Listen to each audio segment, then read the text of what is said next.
Well, hello there.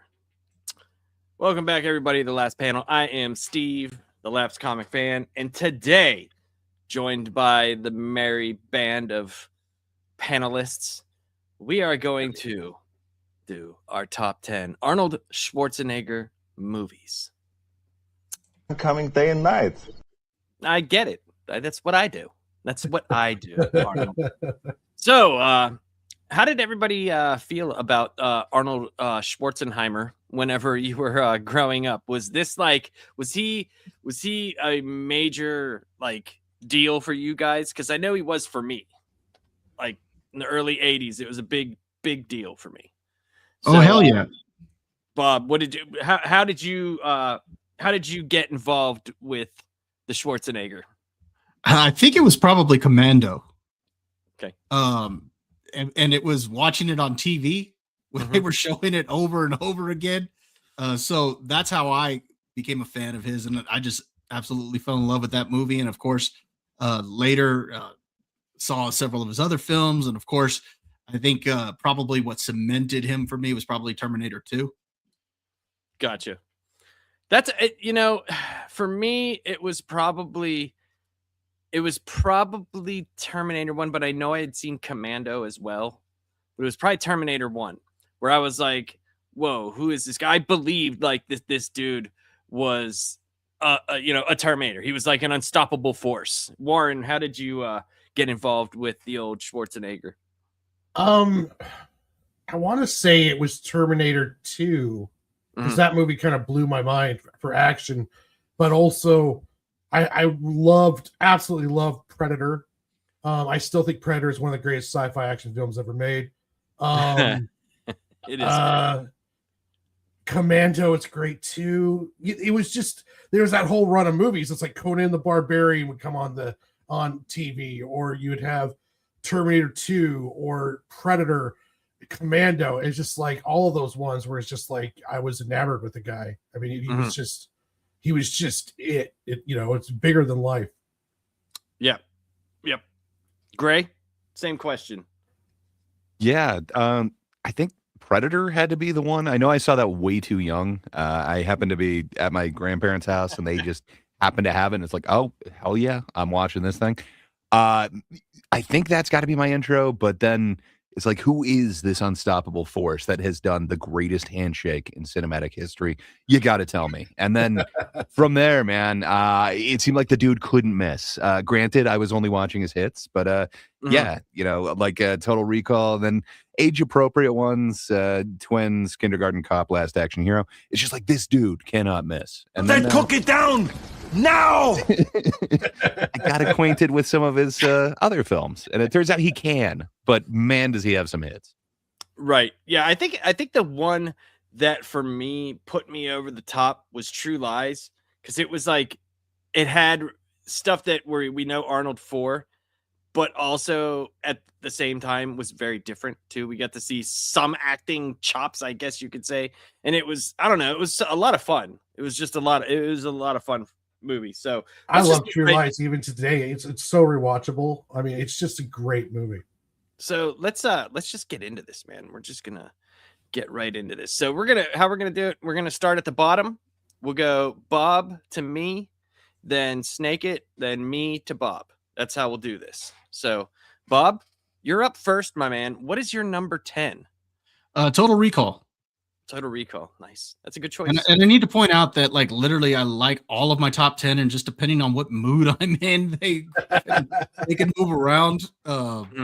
Because all of his top 10, or at least for me, and even those that I left out of the top 10, there are several that probably, just depending on the day, they could bump up in there. Because I've loved Arnold, and like Ray was saying, boy, he had some hits, and Total Recall was one of those for me. That's one I saw first on television, and I really enjoyed it. And going back and watching it years later, I guess I saw it for the first time in a long time. I think it was last year, and still, it's a lot of fun. Definitely a lot better than the remake. That's very true. It's true. We got Justin Gray. Ooh, he's got a good list. So number 10 for him was Twins. Number 9 is Raw Deal. Number 8 is Conan the Destroyer. And then Conan the Barbarian, True Lies, Commando, Total Recall, Predator, Terminator 2, and Terminator. That is a damn good list. I mean, you can't go wrong with the hits in whatever order that you like them. You really can't go wrong, you know? And I think that's kind of like what you're saying, Bob. Like there's so many... There's so many there that are good. So we're just gonna show that Charles is the jingle all the way, which is true, which is very true. Warren, what's your number 10, sir? My number 10 is the Running Man. Ooh.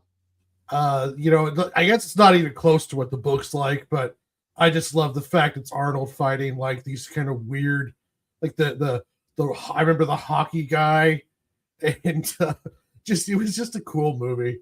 Mm-hmm. Sub-Zero. Sub-Zero, that's right. I was about to say Sub-Zero. I was actually about to say it. Yeah, it's a cool premise too. You know what I mean? Yeah. Like it fits.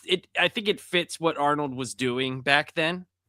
So I don't know. I kind of like. I like the Running Man. It's a little bit higher in my list, but Gray, what is your number 10, sir? And if you want to expound upon the movie, go ahead, because we can all talk about it, and then if it's on your list, we don't have to go over it again, but you can give your reasons why.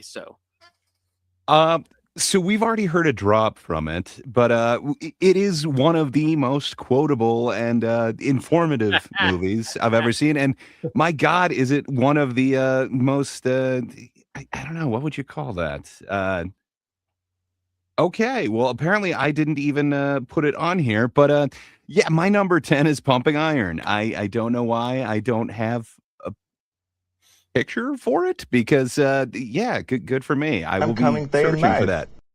Well, yeah, it's one of the most compelling docs, and it is the most compelling doc on weightlifting. But man, it's just amazing. And the Lou Ferrigno as well on there. Apparently, everything is staged. It was kind of the beginning of yes. What do you want to call that? Reality TV. It was like it was almost like a live mockumentary, like doc mock like type of thing, because it was staged. They had a lot of things staged for it, because I think it was after one of the actual competitions. I can't remember if it was after the Olympia or like Mr. Universe or something like that. I can't remember exactly when it was. He was coming out of retirement for Mr. Universe. Okay, that's what it was. Okay, coming out of retirement. That's right. But yeah, like he can't. I mean, think about it. You come over here for a very specific thing, and you hit it like massively. You're like a global phenomenon. The fact that weightlifting and posing got you into Hollywood, basically, like that's pretty incredible that you didn't just become like what he could have stayed as, the Terminator. He broke through and actually did things. Yeah. And that's pretty amazing to me that he was able to do that. It wasn't something that they could duplicate, because they tried. They've tried a million times. They tried it with multiple people during that time period, multiple different kinds of bodybuilders, and there was something about him that was just hung with people, and he was able to turn this amazing career out of it. Yeah, he had the it, as people he did, say. And the charisma, and like when he would tell his stories about how he was willing to kind of cheat in these competitions, where he convinced one of the dudes what you need to be is edgy. So as you're posing, just scream as loud as you can. That is awesome, man. I would like to think that part's not fake, but yeah, I don't know. He just had this personality. I'd like to think if YouTube was around, he would have been a huge influencer. But yeah, this is kind of that first taste of it. Oh, he would have been huge. He would have been a huge. Oh yeah, influencer. easily. Oh, for sure. People would have wanted to know what his diet is. Everything. Yeah, everything. With his charisma too, because you have some pretty bland dudes who are pretty popular on there just because of their size. He would have just been killing it on YouTube. Yep. Agreed. So my number 10 is... What's your 10? Conan the Destroyer. You going Destroyer on this Destroyer one? For 10, yes. Yes. Right. What? Why? What? Well, I I could have mean, picked you know. anything, and you'd be like, "Oh, at least it wasn't Arnold Schwarzenegger presents Jackie Brown." Oh, that would have been the best, man. He would have killed it. Get in to the that top movie. of Jackie. I like a Barbarian better. I personally like it better. I thought it set the mythos of Conan a little bit better, but Destroyer has its great parts. It has some really cool parts in it that I like, but it's also got some really out there parts that are I love the rather warrior chick in interesting. it. Like, she's like, "How do you get a man? I grab him and take him." And she's tall too. Yeah. She's also very tall. So, but yeah, I picked Conan the Destroyer. So my number 9 is Running Man.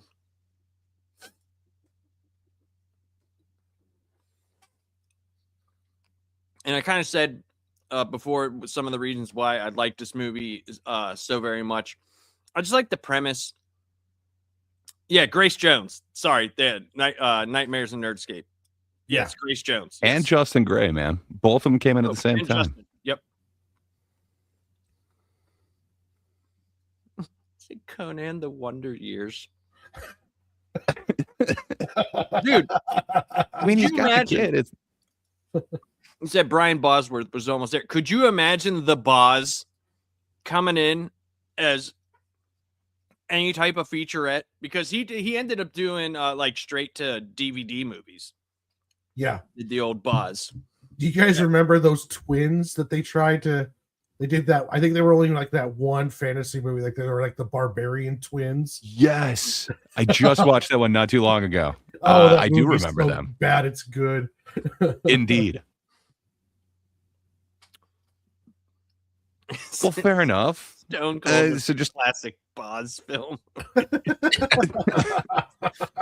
it's so funny because I actually just watched a few weeks ago the Brian and the Boz on the ESPN. That was very interesting. He's like telling his son about being the Boz as opposed to Brian Bosworth. And it was so funny because like stuff that he did, like when he went into Denver, because he talked a bunch of shit about John Elway, right? Talked about like his horse teeth and all this stuff. Well, they had these shirts that they were selling at the Denver Stadium that was like the Boz sucks or like down with the whatever, right? Some anti-Boz stuff. The company that made the shirts was owned by the Boz. Like he had everybody buying shit from him and they didn't even know. Amazing marketer. But Gray, you're number 9, sir.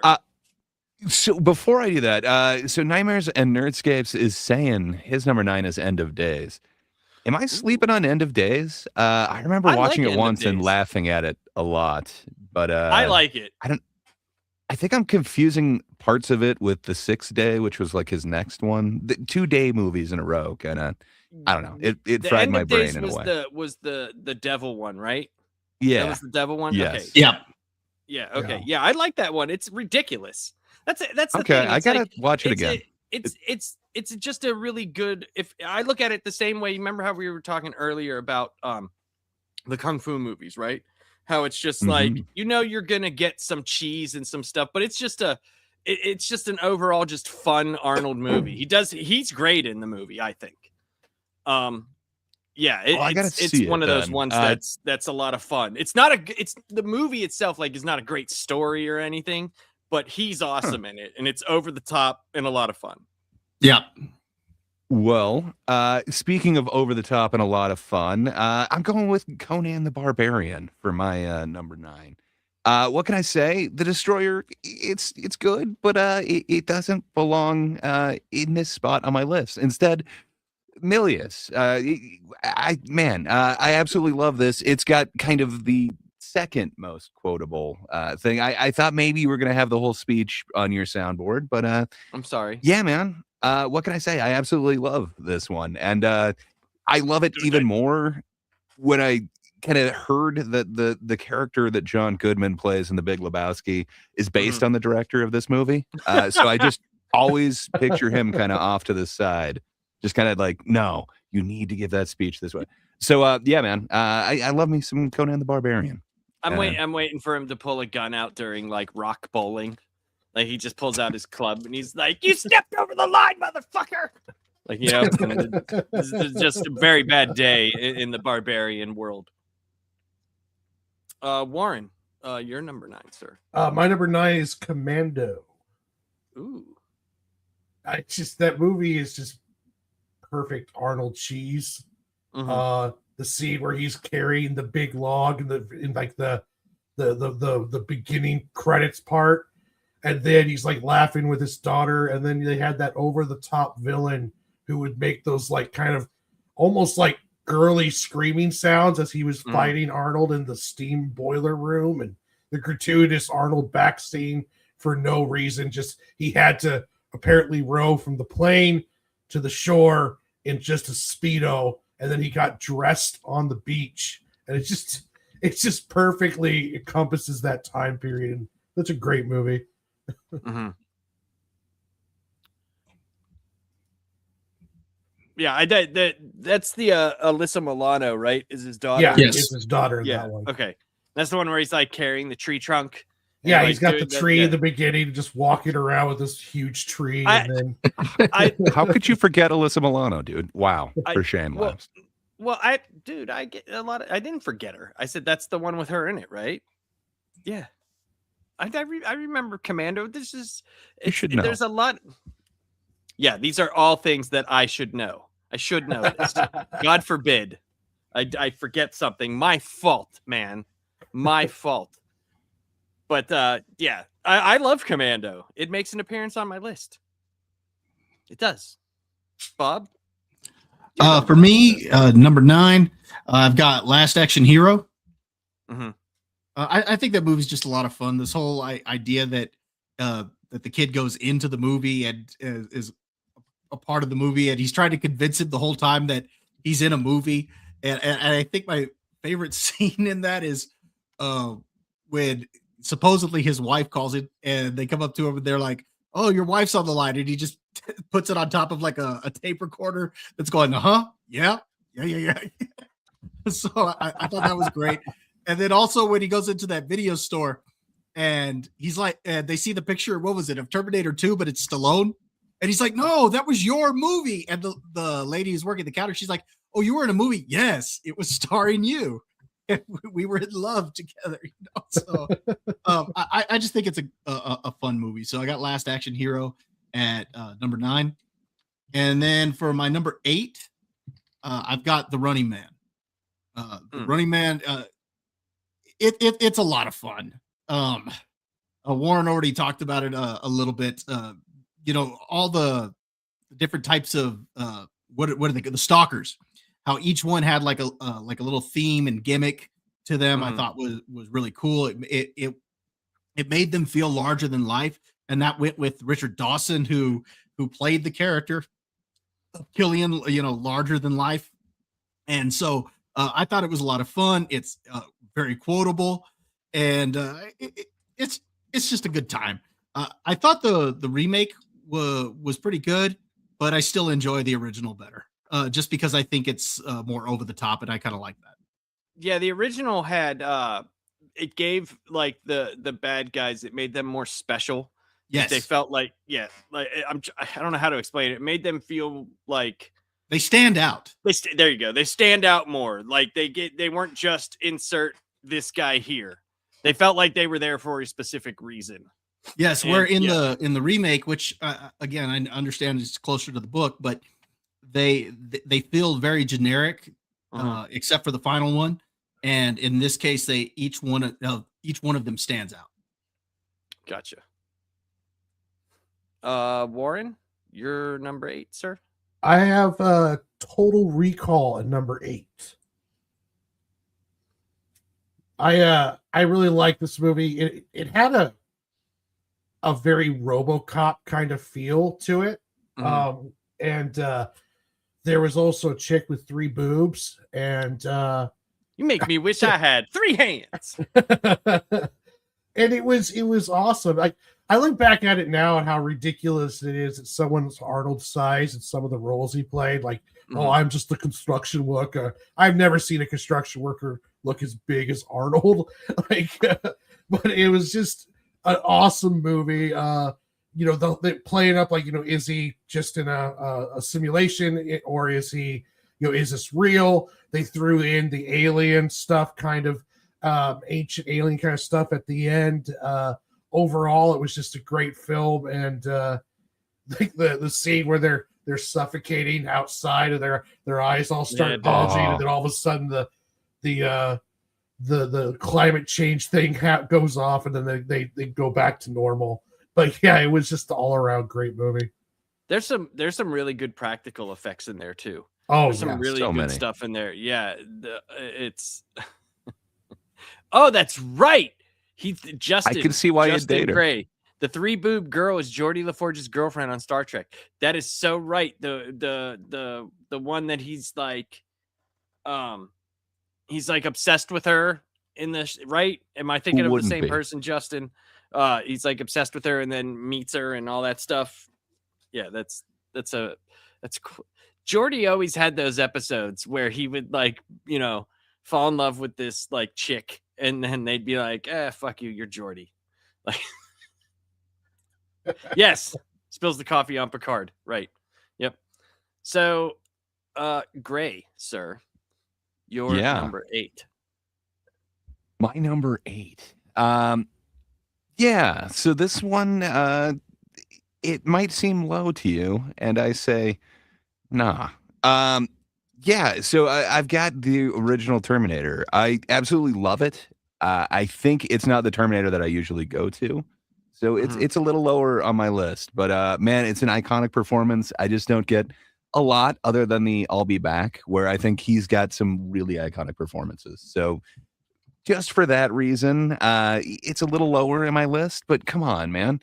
Kyle Reese, I have to, give it credit. It's in my top 10.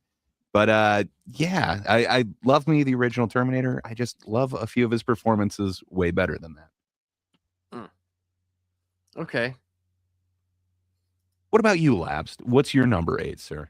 My number 8 is Kindergarten Cop. I love this movie. I really do. I love it. I love the movie. There's just that this is probably one of his most quotable movies, just because of what it is. And it was like, those times where like actors they do something completely different than what they normally do. Like, you remember like Ice Cube was all like Boys in the Hood, and then he was like, Baby's Day Out or whatever the frick. He was like the dad and everything. Like this, I still think he kept as soft as he was in this movie. He still kept an edge to him because of the subplot that was there, and him having to find out the kid's dad that wanted to take him. What was his name? Was it Kimball, or was that his name? No, that was his name. Who was the guy? I can't He was remember Detective John Kimball. Right. Who was the bad guy's name? I can't remember his name. Oh, for some reason. You can help me out in the chat. Totally blanking. My stuff, it all runs together, and I'm sorry. I know it's not great for doing stuff like this, but my memory is not the best when it comes to movies and television. But Crisp. Yes, Crisp. There you go. So yeah, I just thought that the whole thing was great, and I mean, one of the best death scenes. Who wants to die next to a toilet? Nobody does. Nobody does. And obviously, the shut up, like the whole, it's just him going crazy with all these children, and boys have a penis and girls have a vagina. Like, can't say that nowadays, can you? But there's so many good things in that movie. Put that cookie down now. He keeps a ferret in 2 grocery baskets. How dare he? I'm sorry, Gray, that they didn't. The ferrets were not treated the way that they should have been. I'm sorry, but yeah, Kindergarten Cop is my number 8. My number 7 is Total Recall, and Total Recall to me was one of those movies where when I saw it, in my teen years, I was kind of like, okay, this is a little bit weird for me. But the more I watched it, the later on, the older I got, the more I liked it. The more I liked the movie. And it's one of those ones where it's like it breaches a lot of sci-fi tropes, which I still think are still used today. Obviously managed a lot better. But the whole thing of like whether you're stuck in a simulation or if this is real life, it's really cool. It's just a really cool idea, you know, and playing around with that. And I think that sub-spawned things like the Matrix, you know, where they could do more things with it, stuff like that. And there's just, I don't know. I think it spawned a lot of things that came out of it that may have been better, but it was one of the first, you know, that was a big blockbuster style movie. You know, it was one of the first that tried to really like, you know, fuck with your brain. And I thought that was cool. So, Gray, number 7. Yeah. So my number 7, I enjoyed it, I guess, slightly more than you guys, but yeah, it's just The Running Man. I absolutely love this, and I think it's a slightly better Schwarzenegger performance than say the Terminator. You get all the catchphrases like I'm trying to remember, what does he tell him? Anyway, he kills Sub-Zero. He has one for that. Buzzsaw comes out. What does he say? Like a split or something when he chainsaws him. And then Dynamo. None of you guys mentioned Dynamo. Come on. The opera singing electric guy who has a weird metal car for some reason. Man, I absolutely love that movie. So yeah, for me, number 7 comes in Running Man with the most iconic Arnold one. Not only does he have the catchphrases, but he befriends Yaphet Kotto, and I believe it.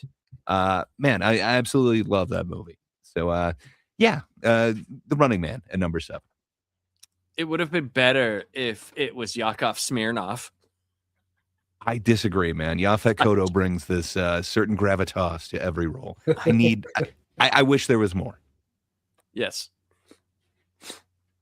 Yeah. Warren, you're number 7. My number 7 is Kindergarten Cop. You know, it's like a lot of all the reasons you said. Plus, like the film was filmed, I believe, in Astoria, which is like 45 minutes from where I live, and it was just kind of cool because it was really just the premise of putting him in a class full of kids, and it just kind of like the comedy wrote itself. It was really great all the way around. It was, you know, the action hero cop Schwarzenegger having to deal with all of these kids, and it was just a fun film all the way around. I liked it. Kindergarten Cop, can't go wrong with that. Nope. No, I just made my wife watch it for the first time. I think it was like last weekend or 2 weekends ago. What did she think? I was trying to get my so she absolutely loved it, but she swore up and down that she'd seen it, and then I tried a couple lines on her, and it's like, you've never seen this, like, you'd know what the hell I'm talking about. So yeah, she liked it. Watching it back with my weird new eyes now, being a what would you call that, hobbyist zookeeper. The ferret thing kept weirding me out, but other than that, man, I don't know how you got so many kids to act so naturally on screen, but man, the child actors were all awesome in there. I like that Gray is bothered by the ferrets that took up all of like 17 It was just one ferret, man. Well, I'm just and then saying. he was in the kid's shirt. It was scary, man. Maybe he likes being in the shirt, Gray. He's not a marsupial, man. It's a ferret. Right, exactly. All of the words that you just said make up a sentence, and I am abiding by. I will take your expertise. I will take that as gospel. So, I believe you. Who's next? Sorry. Me. What's your number 7? For my number 7, I also have Kindergarten Cop.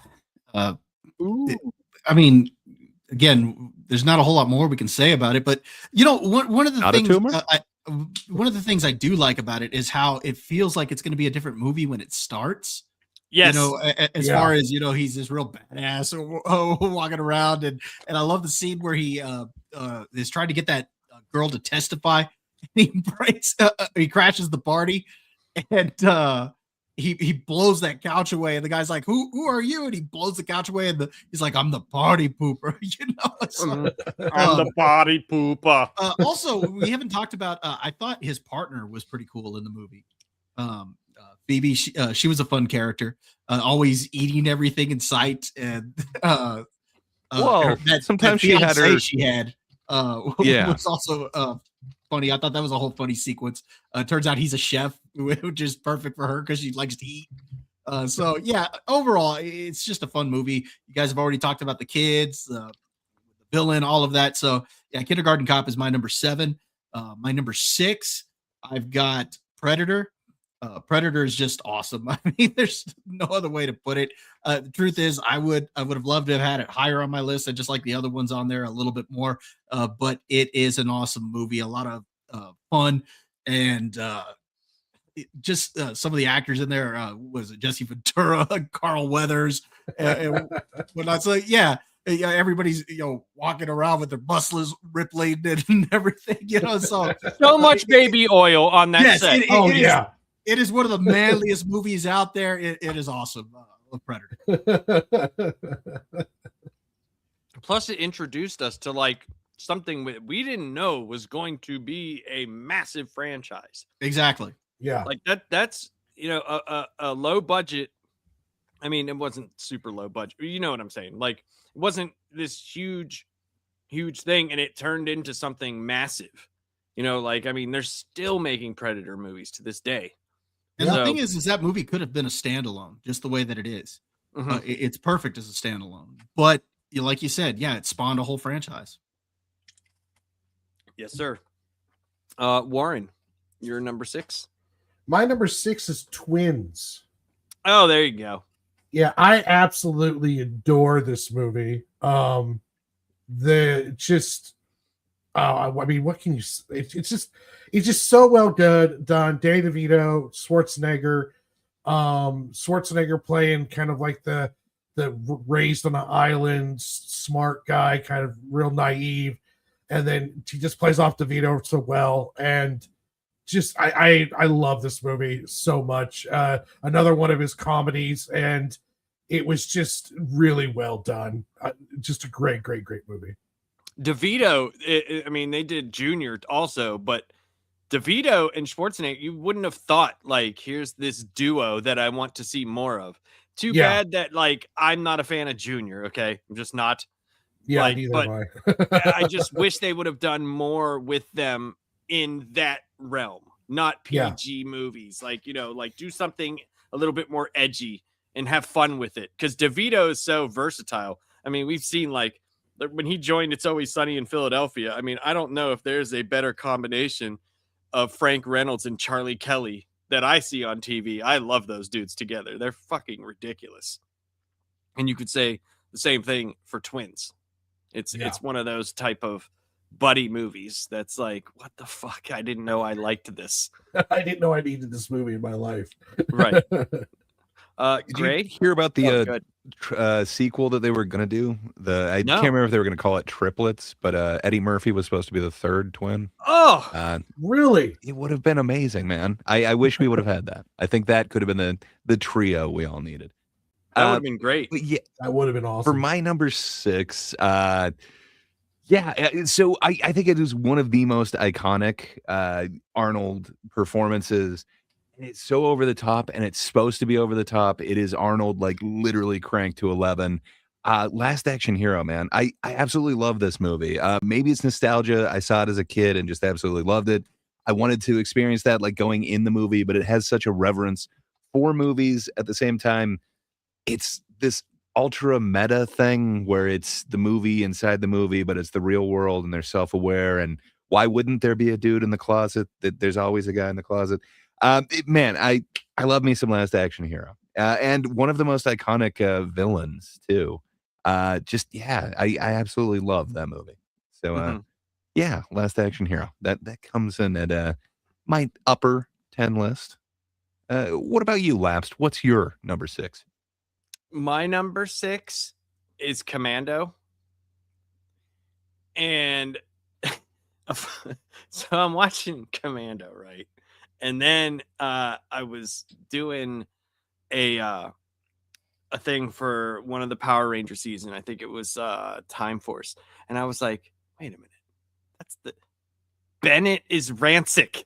They literally got the guy, the Bennett from Commando, to play the bad guy in a Power Ranger series. And I was like, wait a minute. That's Vernon Wells. I was like, holy shit. But one of the best death scenes ever for a bad guy. I mean, pipes going through you. I mean, come on. That's fantastic shit. You know, and I mean, there's just something about, like, I don't know, like defending your own or your property type deal, and making traps and doing stuff that I just love. You know, it's like adult Home Alone with Arnold Schwarzenegger. So gotta love it. And I mean, you could say that about Predator as well. You can't. Yeah, you definitely can. You could say that when they finally get out of the water and get up on the land, when he's covered in the mud, then he's like, oh shit, they don't see me. So then he starts building a bunch of different traps and doing all that stuff, for sure. I think you're right. You're definitely right. My number 5 is Conan the Barbarian. And I know I'm probably, Okay. you know, on the low end. Maybe Warren might have it up there. But it's just, I don't know. This one I saw a lot. I saw this way more than Destroyer. And, you know, whenever I was young, this movie was huge. I mean, it was gigantic. My brother, you know, having an older brother influences you a lot. And he loved this movie, so I got to see it a lot. And the funniest thing was, back whenever I was a little kid, when we first moved from California to New Jersey, in my room, we didn't have a color TV. We had this small little yellow black and white TV with a VCR hooked up to it. It was really long. Like, the back of it was really long. So, like, a lot of the movies I didn't see in color until way later. And seeing this movie in color for the first time was a lot of fun. I was like, holy shit. Huh. Like, so I had to see a bunch of movies, and my regular Nintendo was in black and white for like a year. So yeah, this was a lot of, I don't know. I like Conan the Barbarian. It's something that me and my brother will actually watch and like get into, like a Discord room or something like that, or Skype, and we'll talk. So and have you make guys fun of it. answered the riddle of steel? No, we haven't. Oh, come on. Do you know the speech? Can you give us the speech? What? Okay. What, I'm destroy sorry. your enemies, see them driven before you, and let them hear the lamentations of their women? See, It's the secret of life. That's the one. I told you Warren would have it. It's my motto. That's what I grew up on. Indeed. You can tell by the fruit of his life that he lives by this motto. This is my everything. Like, I have it tattooed on my back. No. But yeah, it's one of the ones that we watch together, and it's kind of fun. It's fun to laugh at and have fun, you know. I've been turning this wheel for a very long time. We add our own like dialogue to it, and it's kind of fun. He needed some, because he only had like 12 lines in that movie. So. I know, right? He needed a bunch. I wonder if I'm giving this horse hemorrhoids. It's got like, a how bad did he get back buff? problem. They just made him turn a grain wheel for like 30 years. For like 27 years. At least it makes more sense than the construction worker who's that ripped. Well, yeah, I mean, it makes sense for a barbarian to be that size. So that works out. Like, but that was kind of the thing. Like, we don't do that in Hollywood anymore. When we just take normal people, give them enough testosterone to give them six pack. We don't have the huge dudes playing normal roles as they used to be. That's great. Gray, you're number 5. Yeah. Sir. Okay, so this one might be controversial. I guarantee none of you have it on your list. You know what? What? You're just a controversial person. Well, I guarantee none of you have it on We're just your gonna list. say But everything that you have is controversial. We're just gonna. We'll see, man. Okay. So it's an amazing director. He's made some other iconic things, but man, when I think of for some reason him, this is the one that just comes to mind for me. It essentially rewrote. It's paved the way for neo noir. Like we wouldn't have The Big Lebowski, we wouldn't have Inherent Vice. There's so many, like any neo noir, really. So for me, I have Robert Altman's The Long Goodbye. And I know if you're familiar with it, you might be thinking, who is Arnold in there?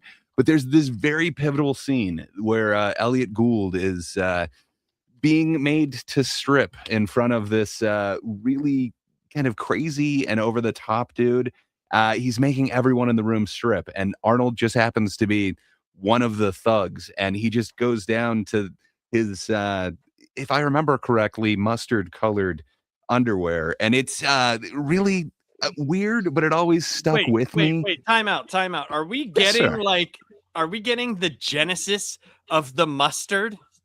No, actually well, maybe because subconsciously. I definitely saw it as a kid, but what can I say? I've always enjoyed mustard. That didn't add to it, but yeah, it's just a weird coinky dink, if you will. But man, having Elliot Gould as Philip Marlowe, or they just keep referring to him as the Marlboro Man in this one. But man, I absolutely love it, and it's so off kilter in the same way. So Robert Altman did like MASH and Nashville, a whole bunch of other ones. They're always a little bit off, but man, they kind of stick with you. And there's just something about The Long Goodbye that sticks with me. And I really don't think that scene would have worked without this very intimidating kind of bodyguard who's just silent, just standing there. And Schwarzenegger was even unbilled in it. It is currently on like Letterboxd and his IMDb, but it comes up as uncredited. So basically, man, he's in there for a mustard underwear scene, and it's an Arnold movie to you. It's very memorable to me. So it comes in at my number 5. Just when I think of movies that are kind of my favorite and that have Arnold in it, yeah, that's up there, man. I think that it's coming in at number 5. A number 10, but he's in it for like. I hear what you're saying, but there's this weird connection that Schwarzenegger has towards The Big Lebowski that just you can make these weird lines to it. But yeah, again, the director of Conan the Barbarian, the fact that this is the first neo-noir, The Long Goodbye, and it paves the way for all of these other ones. Just man, what can I say? It affects me in such a way. I absolutely love it, and it is so weird to see that Elliot Gould is like 3 inches taller than Arnold, and he just looks so small in this one, yet still ripped. Just you can see that they very much take advantage of apple crates and angles in future Arnold movies. They definitely do. That's true. So I mean, that's fair enough because we got the genesis of the mustard. So I mean, I can I'm okay with that. Hey, I had fallen in love with mustard long before that, man. It's the only thing that adorns a hot dog, and you better believe that I had enjoyed a hot dog before watching The Long Goodbye. I believe you have enjoyed a hot dog before you indeed. Well, technically, the underwear Long Goodbyes. Apparently, the mustard was also over a hot dog in The Long Goodbye too, in a way. That's true. That's true. Might have been a short dog because of the steroids, but you know, you never know. Warren, you're number 5. My number 5 is Conan the Barbarian. The same as yours. It was I love this movie. You can't tell at all, by the way. Yeah. Me and you have had conversations about this movie. A couple. Not in depth, but yeah. Go ahead. I liked it way more than Destroyer. Destroyer almost made my list. Destroyer went a little bit more over the top than this one did. And I love how Barbarian went, even though Arnold barely has any lines in it. It's just he fits the role so perfectly, and it's just great. Yeah, I mean, you have it was directed by John Milius or Milius. How do you say his name? Milius. Okay. And I believe it was from a screenplay that he like it spawned from a screenplay he wrote with Oliver Stone. So how weird Yes. is that? That's weird, right? Again, think of it as Walter Sobchak. It Okay, is the yeah, dude from The no, Big Lebowski, who's Yo, you're right. the You're right. guy directing this. Just love it. You're right. And we get James Earl Jones, like with how do you not like long-haired James Earl Jones? You mean Snake Snake Earl was Jones Snake. in this one? Oh, sorry. The snake charmer, James Earl Jones. Yeah, he turns into a snake. It's pretty cool. He was trying out for Moses, the blaxploitation film, and he decided, no, I'll go with Conan the Barbarian. Better lighting. So, but yeah, I love that movie. It's great, man. But Charles, thanks for joining us. We Hi. see your list got turned in. Jingle all the way, all 10. I mean, I did not think you were a jingle man.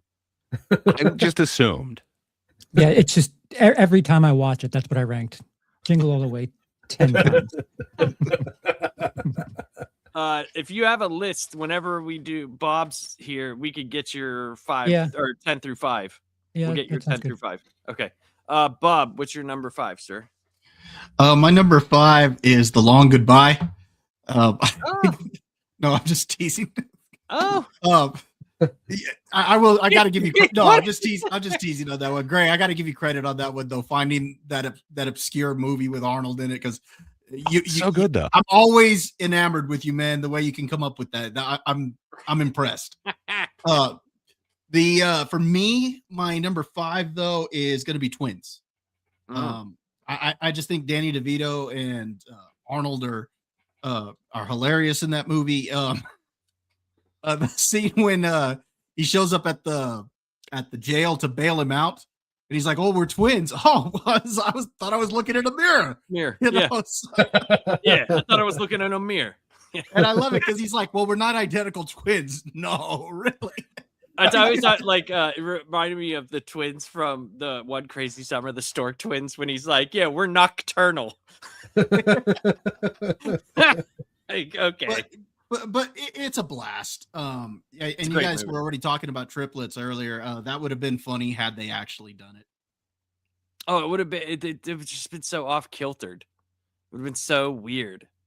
Eddie Murphy. I think with those the two. scene though that's my favorite in the movie is when they go to the place where they were created, Mhm. and that one Doc is telling him about how the whole process went, and he tells him, "Oh well, that we were trying to create the world's superhuman or whatever," and Danny DeVito's like, "Oh well, you didn't just get one, you got 2. Way to go, Mom!" And he's like, "Well, Yeah. not really. All the strength and purity went into Julius. All the leftover crap is what you see in the Yeah. mirror." He said all that leftover crap, and he got. And he's like, wait, I'm the crap?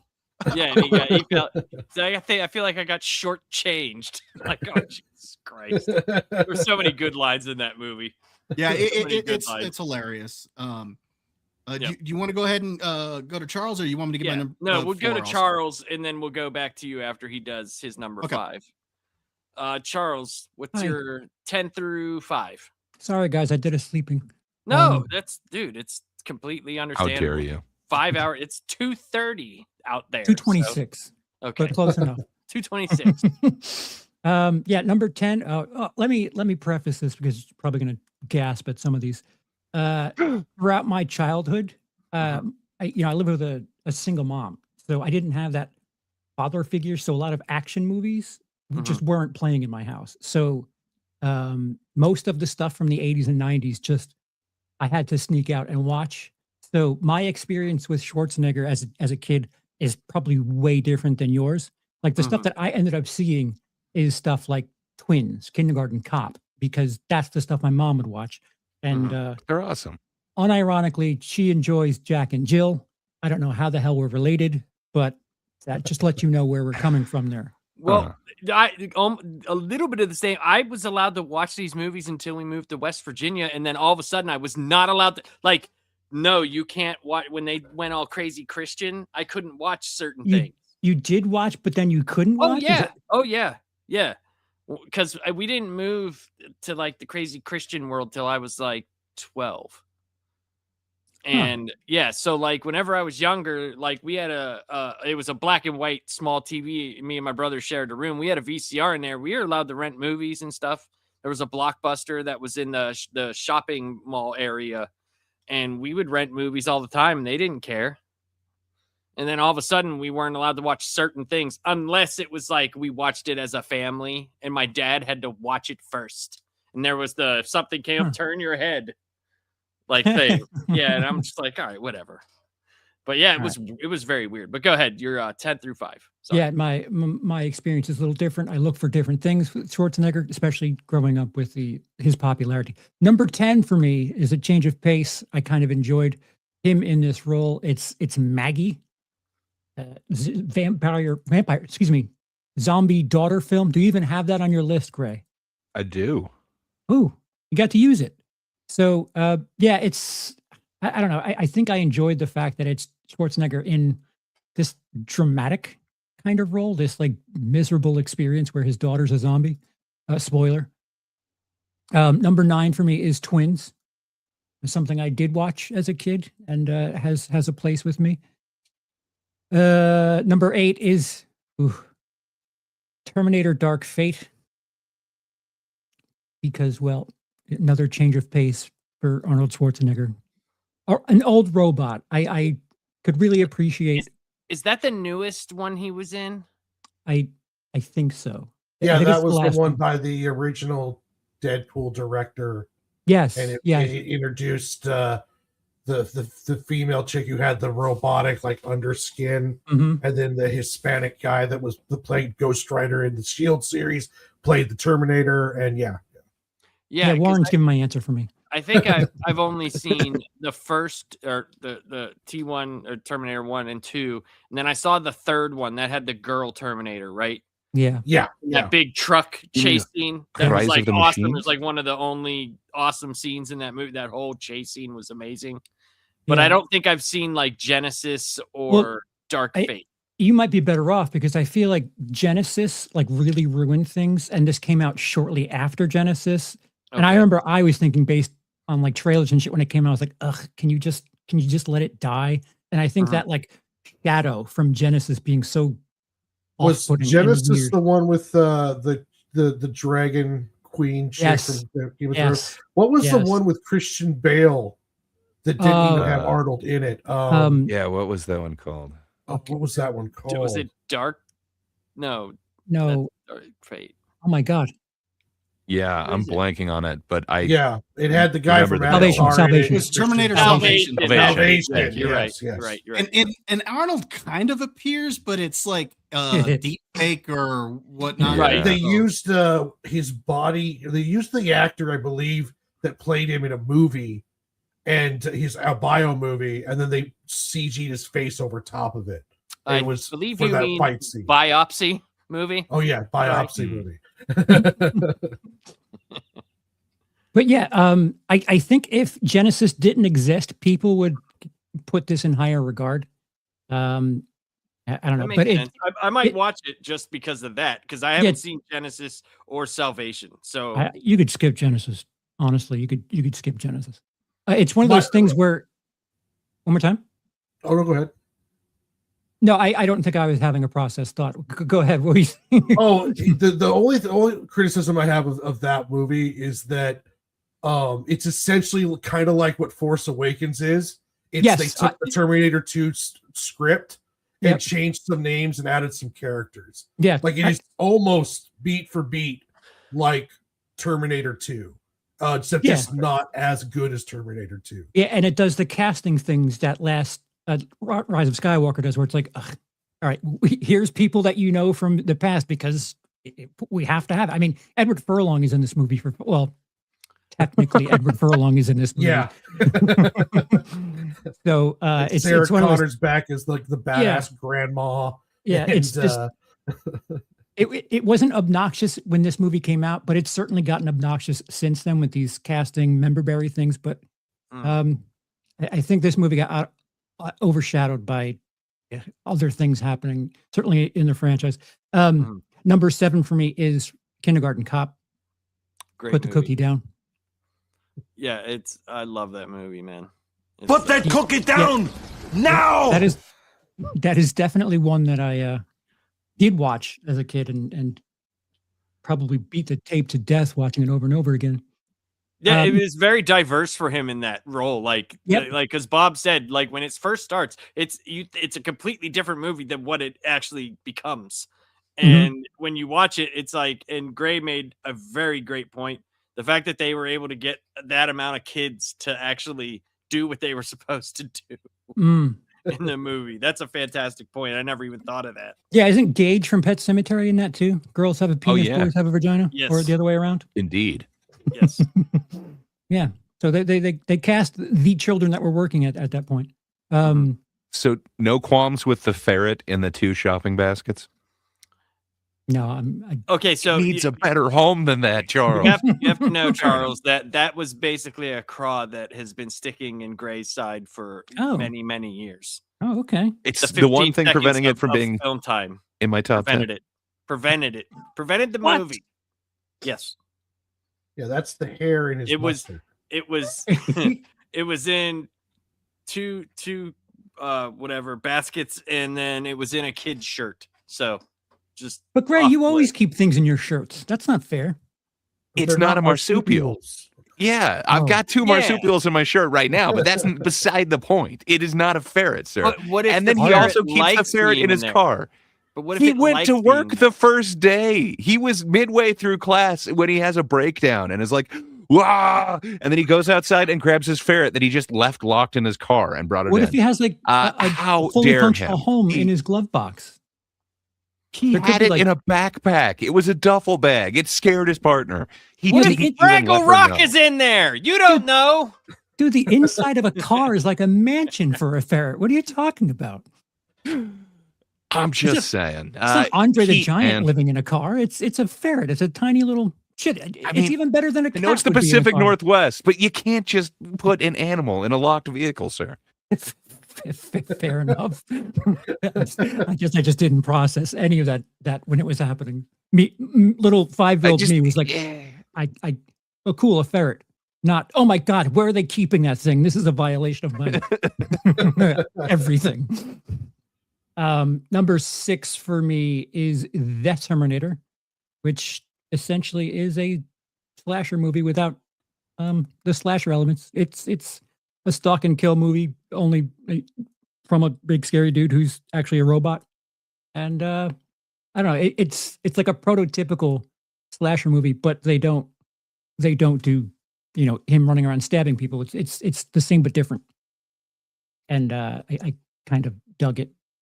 That was something that I think I snuck watching. There's a couple of Arnold movies, and I'll get to another one later, that I did sneak watching for certain reasons, and The Terminator was one of them. Oh, I can guarantee you 3 boobs you snuck. That's exactly it, sir. That's There's a quad of more reasons why you might like that one. yeah, and number 5 for me is Total Recall Mhm. for the aforementioned 3 boobs, because that's the thing that at school everyone talks about.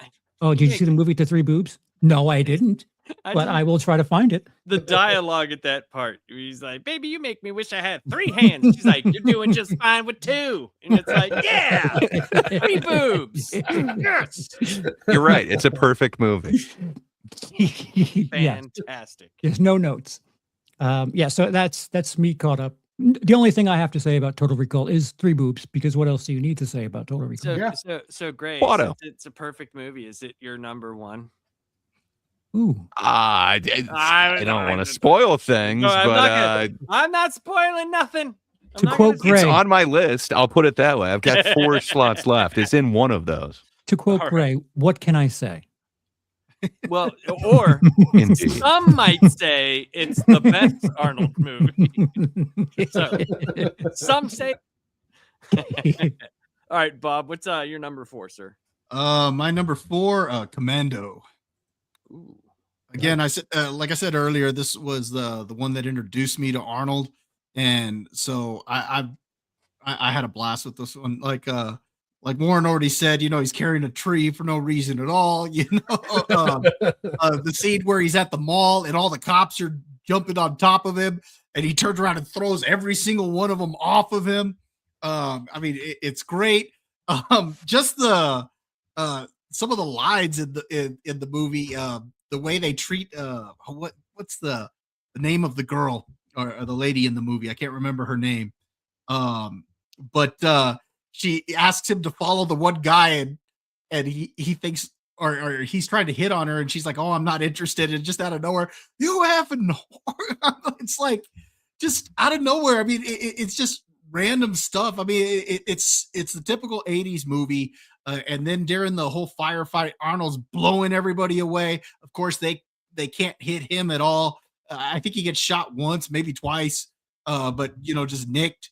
And yeah, you'd already talked about the death scene at the end, where he's like let off some steam, Bennett. I mean, it's great. I love Commando. Power Rangers Bennett, gotta love him. Where are we at? Warren. My number 4 is the Terminator, the first one. Just like Charles said, it's a sci-fi horror film. It's a slasher film, but done with a heavy sci-fi overlay on it. And they don't really do that as well or as much as they used to, kind of mixing sci-fi and horror as heavy. And yeah, it was just a really cool film. I mean, James Cameron always on point, and Arnold was just like this big, gigantic dude robot, unstoppable killing machine. And yeah, it was really, really cool. Yeah, Terminator is I don't know, and you notice how he looks so different in the first Terminator than like every other movie. He still looked, I don't know if it was because of the way it was filmed or whatever, he still looked very young. Like even in T2, he looked way, way older, like many, many years older. That's the way time works. Yes, I understand that.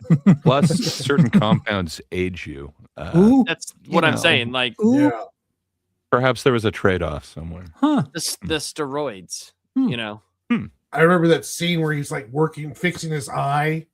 I think it was. They use like the claymation kind of head. It was just really good job with the special effects and everything on that movie. Yes. Too bad we're only getting another 15 Avatar movies, because it'd be great to see James Cameron do something like that again sometime soon. But 9 more Avatars, fine, thank you. Yeah, He's got to finish the story. Like even if you look at him from Terminator just to Commando, even though that's like a year, he just looks so different. I don't know. It's just, to me, he does. So, all right, Gray, your number 4. So my number 4 through 1 are also perfect films. I have no notes on them. They are just amazing. So it's hard to say which one goes exactly where. As of today, this is the order that I put the 4 in. But yeah, True Lies, man. It is an amazing film. Every actor in it. Bill Paxton being like the slimiest used car salesman. Just absolutely nails it in his role. Every part about it. Just, man, I absolutely love this, including the bathroom fight, the horse on a roof. Like, of course we need a horse on a roof jumping into a pool. Who doesn't want to see Arnold do that? Yeah, I absolutely love me some True Lies. And yeah, I can't remember. Plus his name, dude. My name is Harry Tasker. Like, sure it is, dude. Sure it is. True. I forgot about his name. But yeah, man, Tom Arnold is like the least annoying that he's ever been in his Albert Gibson portrayal. Yeah. And then, man, Tia Carrera, isn't it? I love me some Tia Carrera. Charlton Heston. Yes. Charlton Heston plays Spencer Trilby. And we've got a young Eliza Dushku as the daughter. Yeah, man, I really dig that movie. I think James Cameron should have branched out a little more like he did with this one. I'm glad that they haven't turned this one into a franchise, but man, it is a damn near perfect, if not perfect film. For me, I absolutely love this one. Art Malik too. He's there. He's in the movie. I'll believe you. He is. My number 4 is Terminator 2. I love this movie, and Judgment Day. Judgment Day. The nuclear Holocaust scene was just Every time I'm at a chain link fence, that's all I can you think do it. about. I do it too. I do it too. Every time. Every time. I'm like, no. People are looking at me like, what the fuck is wrong with that guy? Oh, they know what you're doing. They probably do. And the Guns N' Roses video, you know, with your bitch slapper rapping in your cocaine tongue. Oh, right. You could be mine. Yeah. You could be mine. Mine. Yeah. When they were still very relevant, you know. And they were relevant for like a minute. Oh, it dude. It felt like they were a big deal, but they were only really a big deal for what, 2 albums? You know what's crazy though? Like they still do stadium shows. Sure. There's still a band that does stadium shows off of like really like 2 albums. There's a guy who remixed the Chinese Democracy album and did it in the same style. Like he redid all the instruments. He did it in the same like progression as Appetite for Destruction. And dude, it's so much better. It is look it up on YouTube. It's really fun to listen to. It's actually really the good. Craziest story behind that album. Just there's so many amazing musicians who are on it and then just taken off of it. It's crazy. Just the fact you had Buckethead playing guitar on there. Like what? Like just Brian Mantilla on drums, and then you're like, no, we're kicking you off. You're like, wait, what? Axl Rose looks kind of like Sam Kinison now. Dude, that picture of Axl Rose and fucking why can't I think of his name? Why can't I think? Oh god damn it! Ellen DeGeneres, the wrestler, Mickey Rourke. Mickey Rourke. Those two yeah. together, where their faces together, and the freaking thing is like my lesbian aunts are antiquing. Dude, it's one of the funniest pictures. It's one of the funniest pictures, man. Like it's just great. But yeah, everything around Terminator 2, like it was one of the first movies that my dad, he had a friend who worked at this place. It was called Sun Television, like Sun TV and Electronics, and he brought over a Laserdisc player. Ooh. And we watched it on Laserdisc. Ooh. Yeah. Like it was cool. Like you had to flip it over and stuff. It was huge. The Laserdisc was huge. It was like the size of a record. Yeah, right. Like a record. Like a record. But it was cool, like because the quality was a lot better compared to like a VHS and stuff like that. It was really neat to see. And there were little special the warmth features of a on it. VHS, man. There is, but it was just something new that I had never seen before, you know, so it was kind of cool. And there was like little mini special features on there. There was this special feature where Cameron was talking about how they did the bike coming off of the, you know, how they did that whole scene, and the driver that was driving the truck is so funny. He had on in the truck when he was driving, he had on some like hilarious like old ragtime music playing, and he was like, gets me pumped up, and it was the music was so fun. It's nothing you would ever expect to hear, but it was cool, man. Like it was really neat to see that. I'd never seen anything like that, like precursor to DVDs. It was really neat. But yeah, the only Laserdisc I got to see was Phenomenon. What's his name? John Travolta movie? John Travolta. Travolta, yeah. And man, it was like, oh wow, I could watch behind the scenes. I'm not going to. No, but it was still cool, right? Terminator 2 would have been awesome. Yeah, Mhm. It was cool. It was like a movie theater in the house. But yeah, Terminator 2, that would have been much better. Wait, I'm sorry. Gray, what's at number 5 for you? It's The Long Goodbye. You're not familiar with Robert Altman's The Long Goodbye? Wait, it's amazing. It spawned neo-noirs. I did say this is going to be my most controversial take. Perhaps you missed the warning, but it's great, man. There's an uncredited scene with Arnold who's very pivotal, and it's very intimidating, the fact that he gets naked down to mustard-colored trunks. It's weird. Mustard colored underwear, Charles. Yeah. Oh, okay. So It's very so it's very pivotal. special to you. I see. He's in it less than like he's in the rundown. I almost put the rundown in my top 10. I was like, I can't count that because Arnold just kind of shakes the Rock's hand. You can. It's like a 10-minute scene that he's in, and he doesn't say a line. He's essentially a featured extra, but man, so it's not even that, but like the bad guy in it is so creepy. Like he was willing to like slice up the face of like his girlfriend. He doesn't believe Elliot Gould, so he's telling him like strip down. Everybody in the room strip down, and it is this intimidating thing where you're forced to strip down while staring eye to eye with Arnold Schwarzenegger. It was burned into my soul, if you will. Do you consider I Last love Action that one. Hero on your Sylvester Stallone list because he's I do. on that? It's not my top 10, but it's on the list. It's a great cameo.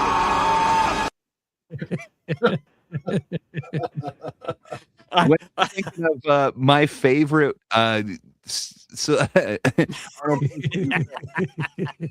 that one's up there, man. It gave birth to all neo-noirs. You would not have The Big Lebowski. You would not have Inherent Vice. You wouldn't have any neo-noir without that one. It's a reimagining. They were calling him essentially Rip Van Marlowe. Like they wanted it to be Philip Marlowe from the 50s, just transported into the 70s with the weird free love neighbors. We also love the wouldn't have movie. Gray is a jar of mustard. Maybe. I loved mustard long before that, but it definitely cemented it in. It was like, ooh. Huh.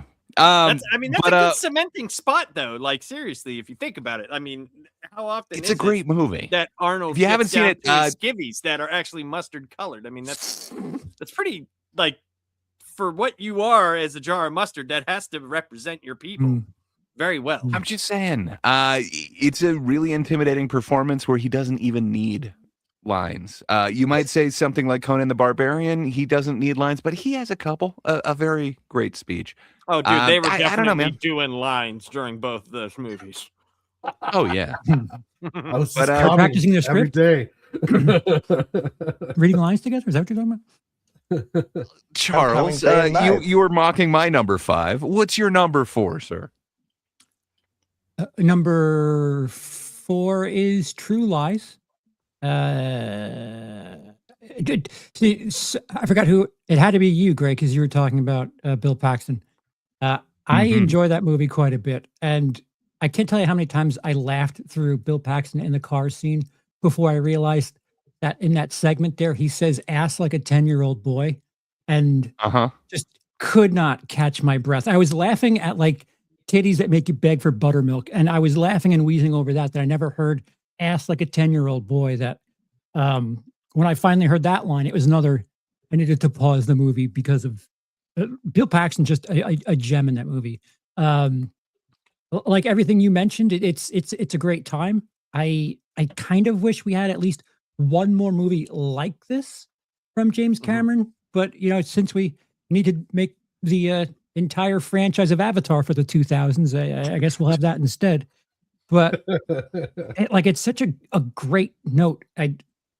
Something else that came out around this time is still on this list for me. I feel like Schwarzenegger was evolving. I guess this is what, 93, 94, 95, around then? 94, I think. 94. Yeah.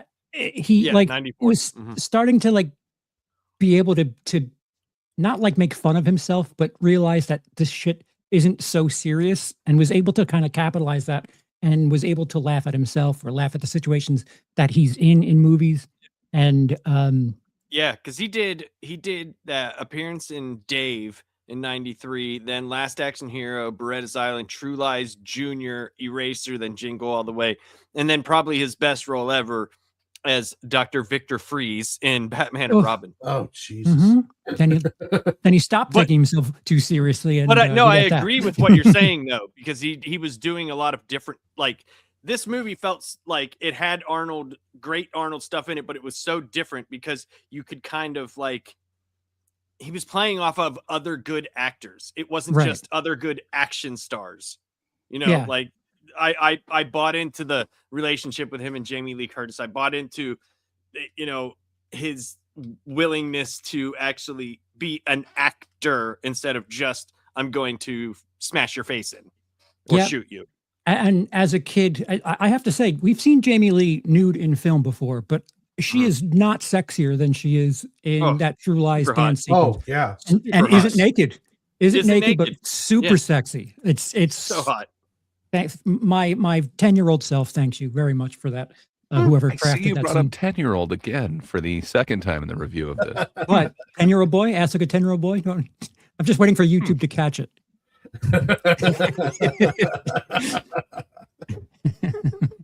Yeah, I think I was 18 when that movie came out. Oh.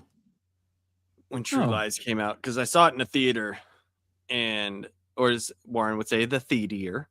I saw it there, and yeah, me and my brother went to see that one. That was a lot of fun. But Charles, what's your number 3? Because we're doing Snake. Okay. So the other end of that is Last Action Hero. I had trouble. I actually had True Lies higher than that Last Action Hero for a bit, but I just recently rewatched Last Action Hero, and I think if that movie gets released 10 years later, it has a bigger appreciation. I feel like I said, Schwarzenegger was ready to pivot and start like being in on the joke, and Last Action Hero is definitely like the moment of that. And I think the rest of the action film genre, the community there, was still taking themselves very seriously. And this movie is to that as like Scary Movie is to Scream. I think the meta nature in it really, really works well.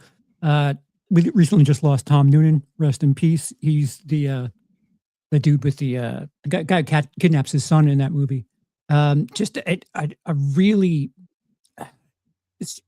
razor sharp portrayal of action movies, while also being a bit in on the joke, being a bit meta, being a bit humorous.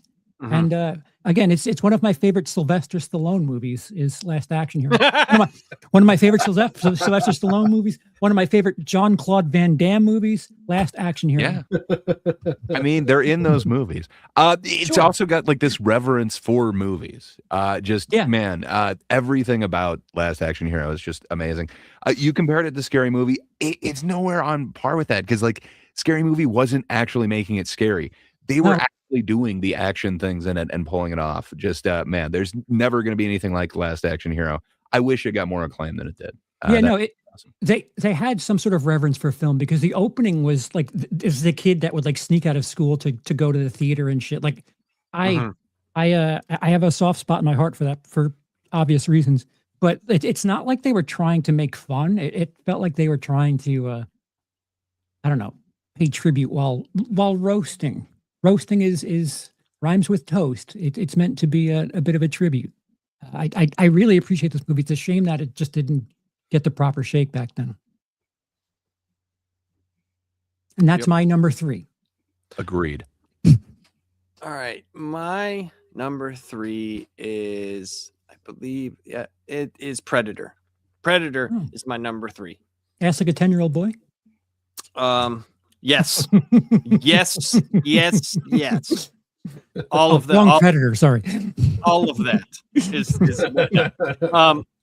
but yeah, this is, I think, one of the, out of like the Predator, Commando, that era of movie, even Terminator, I think this is one of the most rewatchable ones because the cast that's in it, and you got every single person. It's like here's how this guy goes out, here's how, it's like it's almost like a Friday the 13th where here's everybody and then individually just getting picked off until the last man standing.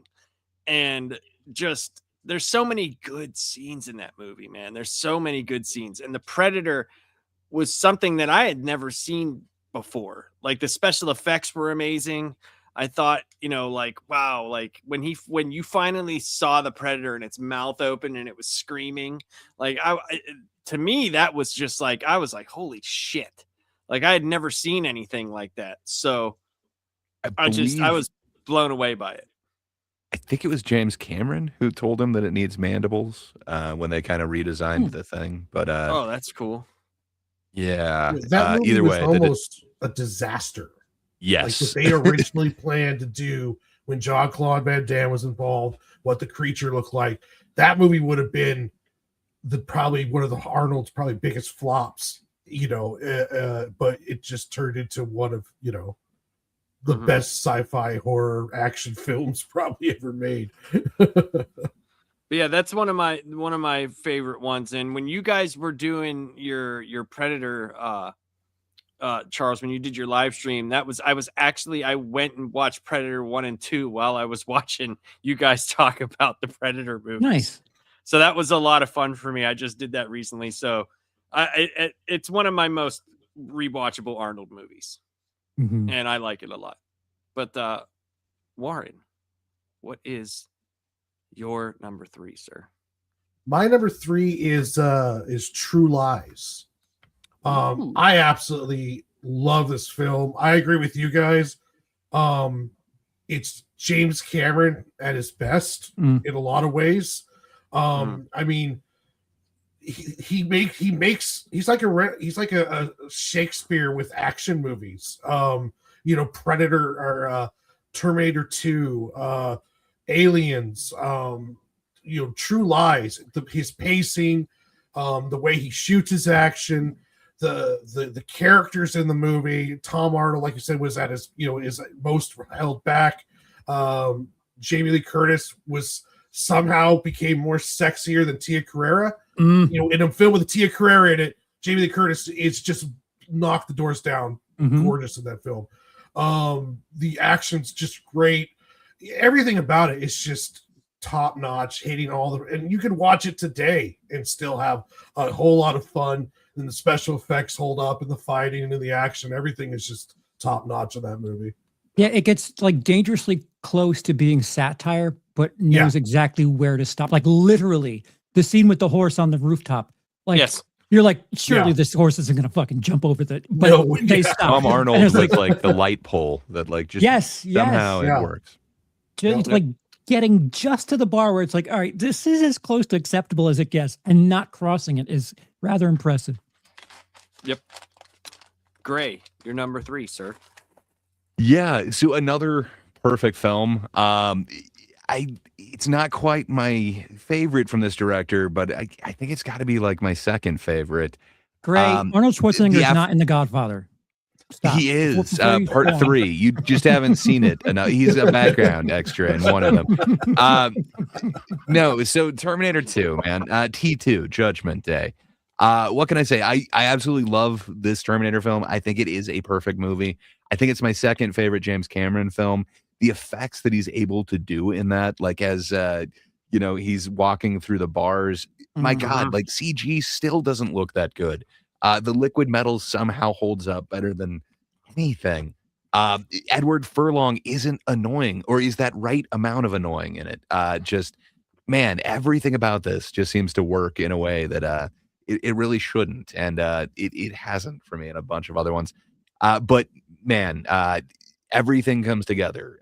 The aforementioned fence scene, like I can't go near chain link without kind of recreating it. Just I've got to grab the chain link. I absolutely love this film, and anytime I'm either slowly being submerged into something or have to jump into lava, I've got to give the thumbs up. Like you just have to. Dude, how many fucking dudes got the swoop haircut because of fucking Eddie Furlong? Fucking, Jesus Christ. And then it wasn't because of him. It's because of my lack of forehead. But I definitely had a similar do at the time. I don't know how much longer I can hold this thing. Come on, but you got Vasquez playing the stepmother, whatever. Oh man, I absolutely love that film. T2, man, it's way up there for me. Yeah, man. Robert Patrick made him intimidating. Anything that can do that, like, hey. And think of how many parodies there are of just that running scene alone. So many. I love it. So many. Bob, your number 3, sir. All right, my number 3 is the original Terminator. Mm. I think it's a great film. What's the name of the actor who plays the Kyle Reese? Michael Biehn, is that his name? Yeah, Michael Biehn. Yeah, The one and only. I don't think he gets enough credit It's- for this movie.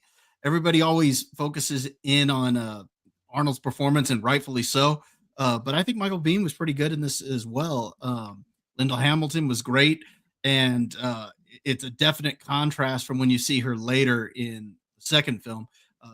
In this, and you see the arc that she goes on just in this film alone, where she's a damsel in distress, and then by the end, she's able to just actually defeat the Terminator herself. Right. Yeah, I love the original Terminator. It's a great movie. And then for my number 2, I've got Terminator 2. I kind of agree with Gray. This is one that's practically a perfect movie. This is a case in which there's a sequel that's actually better than the first film. And most people would agree with that. Not everybody, I'm sure, but most people do consider it a better film. I kind of wish that the first time I had seen it, I didn't know that he was going to be a good Terminator, because that had already leaked way earlier. In fact, if I remember correctly, didn't the third trailer they acknowledge that he was a good guy? Yeah, the third trailer had "Get Down." Yeah, it had that in there. Yes, and they should have left that out. Now, I actually recently showed the first 2 Terminator films to my youngest son, and he never saw the trailers or anything. So when he saw the second film, it did catch him off guard that Arnold was the hero at that time. well, Because he didn't. that scene where Yeah. Furlong's on the ground and he does the get down thing, like you're about to think like, oh shit. Yeah, There's he's about to another shoot him, and- right. There's Yeah, 'cause- another one and it's him, and you're like, what the fuck? They You gave know? no indication at all that T-1000 was even evil or anything along those lines until that hallway scene. And the same thing happened with my nephew, because I showed him both in a row, and he was kind of shocked by that twist because he had no idea that there, and it was kind of the genius of James Cameron. I feel bad that they spoiled it with one of the trailers, because that would have been amazing in the theater to not know that Arnold was going to be the good guy in the second one. And you would naturally think that he was the villain because of the way the first film went. And then the second one, you have, Arnold still, granted, he's a little The way bit it's smaller shot at in that this first point. 20 minutes too. Yeah. Yeah. But Arnold's, still a big hulking character at this point. And you've got a much smaller individual with Robert Patrick coming along. And you would naturally think that he's a human being at this point. Right. It would never even occur to you that he was a Terminator, and The not way- only a Terminator, but more advanced. The way he was personable. The way Yes. he was personable, and like it made you trusting of it until you realized, and you're like, oh shit. Like the scene at the house where he had the long blade, and he's like with the phone What's wrong with call. Wolfie? Yeah. Wolfie's just fine. Yeah, there you go. Like, dude, there were so many good scenes. Like, and it's just, yeah, man, that movie is amazing. I love that. They movie. I think it's in the director's cut when he goes outside, Robert Patrick, after that, and he kills the dog, and then he looks at the dog collar and sees that the name was different on the collar, and realizes that That's awesome. Why'd they leave that in? Yeah, it's in the director's cut. They actually also have a scene where the sequence where she's patching Arnold up in that garage that they're in, and she's saying, "Oh, well, all these detailed files make you an efficient killer and all this stuff." Well, anyway, there's a sequence where when she asks him, or not when she asked him, but when John asks him about learning to be more human. Mhm. In the theatrical cut, he just says, "Oh, well, the more I'm around humans, the more I learn." But in the director's cut, he actually talks about needing to reset the CPU, and that'll allow him to learn more. And so you actually have a sequence where they take the CPU out, and he freezes after they take the CPU out, and you see Sarah Connor about to smash the chip, and John is like, no, don't do it. We need him. And she's like, no, it's it, John. It's an it. and it's a great sequence because he convinces her to put the chip back in, and when he finally comes back to, he's like, "Oh, was there a problem?" And whatnot. So yeah, it's a cool sequence. If you get a chance, check out the director's cut. They even have a Michael Biehn cameo in it. Huh. That's Oh, awesome. hell yeah. It's funny because yeah, I've never seen it. Terminator 2 Yeah, been released. it's got like an extra 16 minutes back in the film or something like that. That's awesome.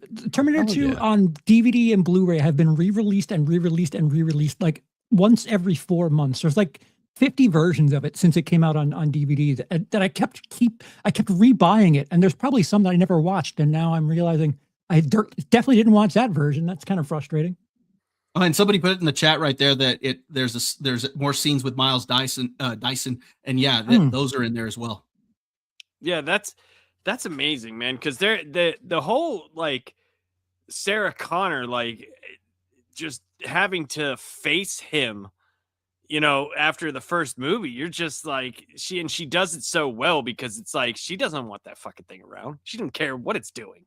And that's why that scene is so cool, because you see her about ready to smash it, and she's like, "We don't need it.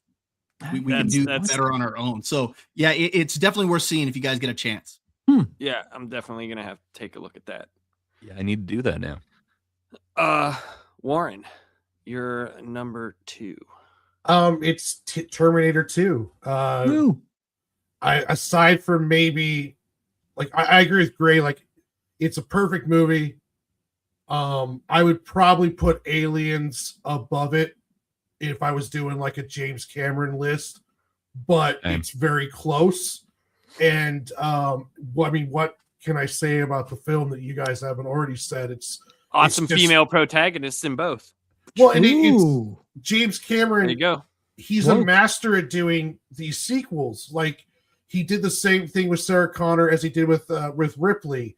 He takes them and they grow, and the experiences of the first film where she's just a scared waitress to being this badass warrior in the second one.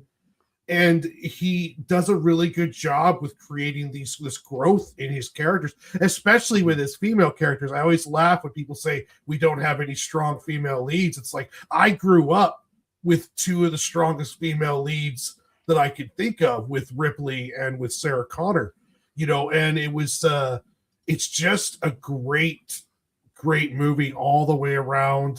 The action, the practical effects, the helicopter chase scene on the freeway, just, you could just name a scene and it's just an amazing deal. I think the only thing grew up with Cynthia Rothrock, though. Come on. I know, like, the original ending was supposed to be Sarah Connor in the park without the explosion, but then they did that with test audiences and they didn't like the happy ending, so they went to the whole driving down, like, the shot of the dark freeway road and her talking about who knows what's going to happen in the future. I mean, but yeah, it's just, what else can you say about it? It's a damn near perfect movie. Gray, you're number 2, sir. Well, it is also a damn near perfect movie. I would, in fact, say a perfect movie, because I've already said that. I've said that these last 4 are perfect movies. I will stand by what I said, damn it. But yeah, for me, there's not many films that kind of live up to this. Like, there's a score that tells a story, and it tells an amazing, triumphant story, but it starts so small, and just this theme keeps repeating, and then slowly you get more instrumentation as more things are going on, until, man, it just becomes this amazing thing. And yeah, what can I say? It's Predator. It is not only this amazing story that's happening kind of on the surface level, but man, the entire score is giving you a different level. That's a different story, kind of the same story, but man, it just happens to be working on so many levels. And then it's also this journey into masculinity. And man, there's so many extra things that are just kind of put into suggestion in this, or a way that it's kind of talking about certain issues. But man, does it happen to just knock it out of the park. And it shouldn't. None of this should work. It originally was as Warren was saying, it had Jean-Claude Van Damme in this weird orange kind of praying mantis costume that totally wouldn't work, that for some reason made him look even tinier and ridiculous. But somehow this lightning in a bottle thing just worked, where they got Shane Black on set and he becomes one of the members of the crew. But the rumors are that was so that he'd be on set to do rewrites. And man, it kind of works. It's this send up on masculinity. It's this send up on action movie tropes. Man, it's just amazing. And then as Labs kind of pointed out, it's also kind of grown up Home Alone. It's great. I just love everything about this movie. It's one of the most iconic villains, and then it has a moral code, though. To me, that's just amazing. You generally don't get this many layers in an action film. I could watch this anytime, and as I've said, it's got cinema's greatest handshake ever. Just man, I miss me some Carl Weathers, but I was always hoping for another team up. But yeah, I absolutely love Predator. Yep, it's such a good movie, man.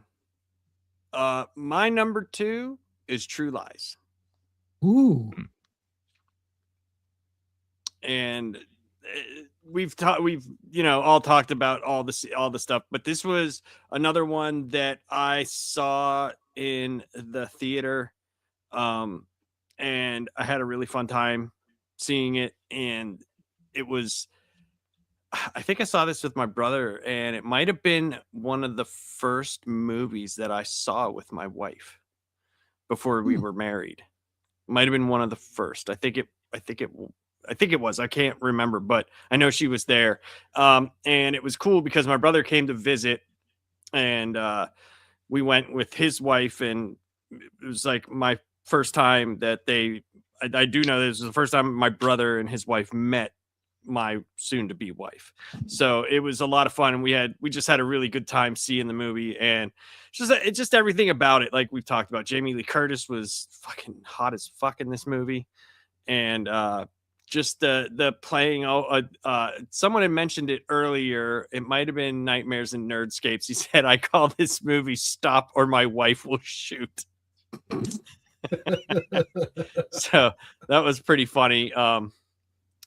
And yeah, it's just an overall great movie, and it was really cool to see Arnold in a different light. Like we were talking about, like he did Kindergarten Cop in '90, but like seeing him do a movie with other established actors, like major actors, and actually holding his own was, a big deal. But the name, though, just hearing him say the name like 10 times, I'm Harry Tasco, like he still couldn't control the accent there. It was just so, but yeah, great movie. Love it.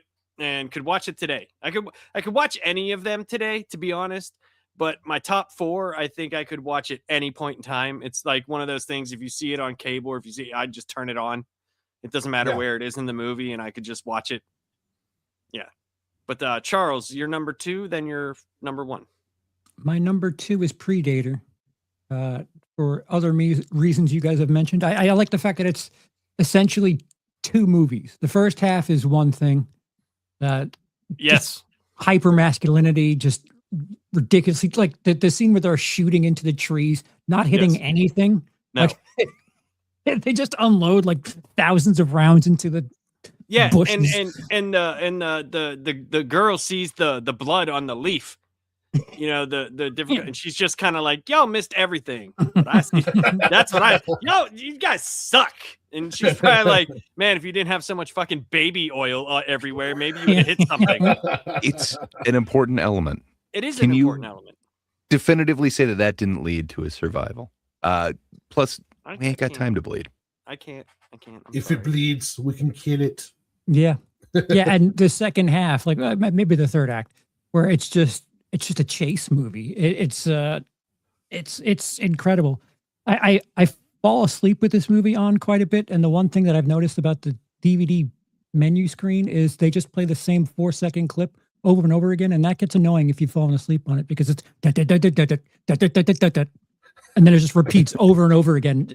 It'll wake you up if you fall asleep to the movie. I don't know why I gave you that bit of information, but It's a terrible, terrible DVD to fall asleep to. Great. Oh, number one is Terminator 2. I agree. It is flawless. James Cameron, I'm almost tempted to see what he could do with someone else's franchise again. Have him make a number 2 to something else again, because Aliens, that wasn't his. And he took a horror movie and made it like a sci-fi horror. Then he took his own sci-fi horror and made this sci-fi action movie. I'd love to see James Cameron do a sequel to someone's movie. I don't know if he still got it, but let someone else take care of the rest of the 55 Avatar movies.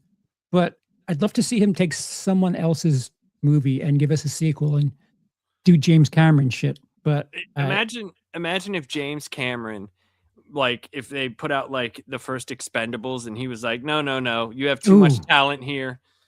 I make this, when he was still like rocking. I mean, all those people in it, that would have been fucking dope. Mm-hmm. Or like Universal Soldier, something like that. Take that. That could have been something that's like his style. He would have given it more mythos, a lot better backstory instead of just guy A, guy B soldiers, Yeah. That would be something cool. James Cameron for the 1900s was an absolute gem. The 2000s, less so. I feel like we could still get at least one more. Come on, James. Yeah. Quit your pet project already. I was reading somewhere he was talking about doing a historical picture about the bombing of Hiroshima and Nagasaki. But I'm not 100% before he does the next Avatar movie. I'm not 100% on that one. Because it's kind of a prequel to that. I don't know if it's going to be like the answer to Oppenheimer or what the deal is. I did hear about, I heard about that, but I don't know. He was still up in the air about the next Avatar film based upon what this one did. Was it 4? But I think 4 made like 1.5 billion dollars. So I'm pretty sure we're going to get a 5. So dude, we're going to get James Cameron inside of a computer making Avatar movies. Okay. It's going to be a head in a jar. Yeah, dude. He's like Futurama, dude. He's going to be next to Nixon. He's like, my phlebitis. Yeah.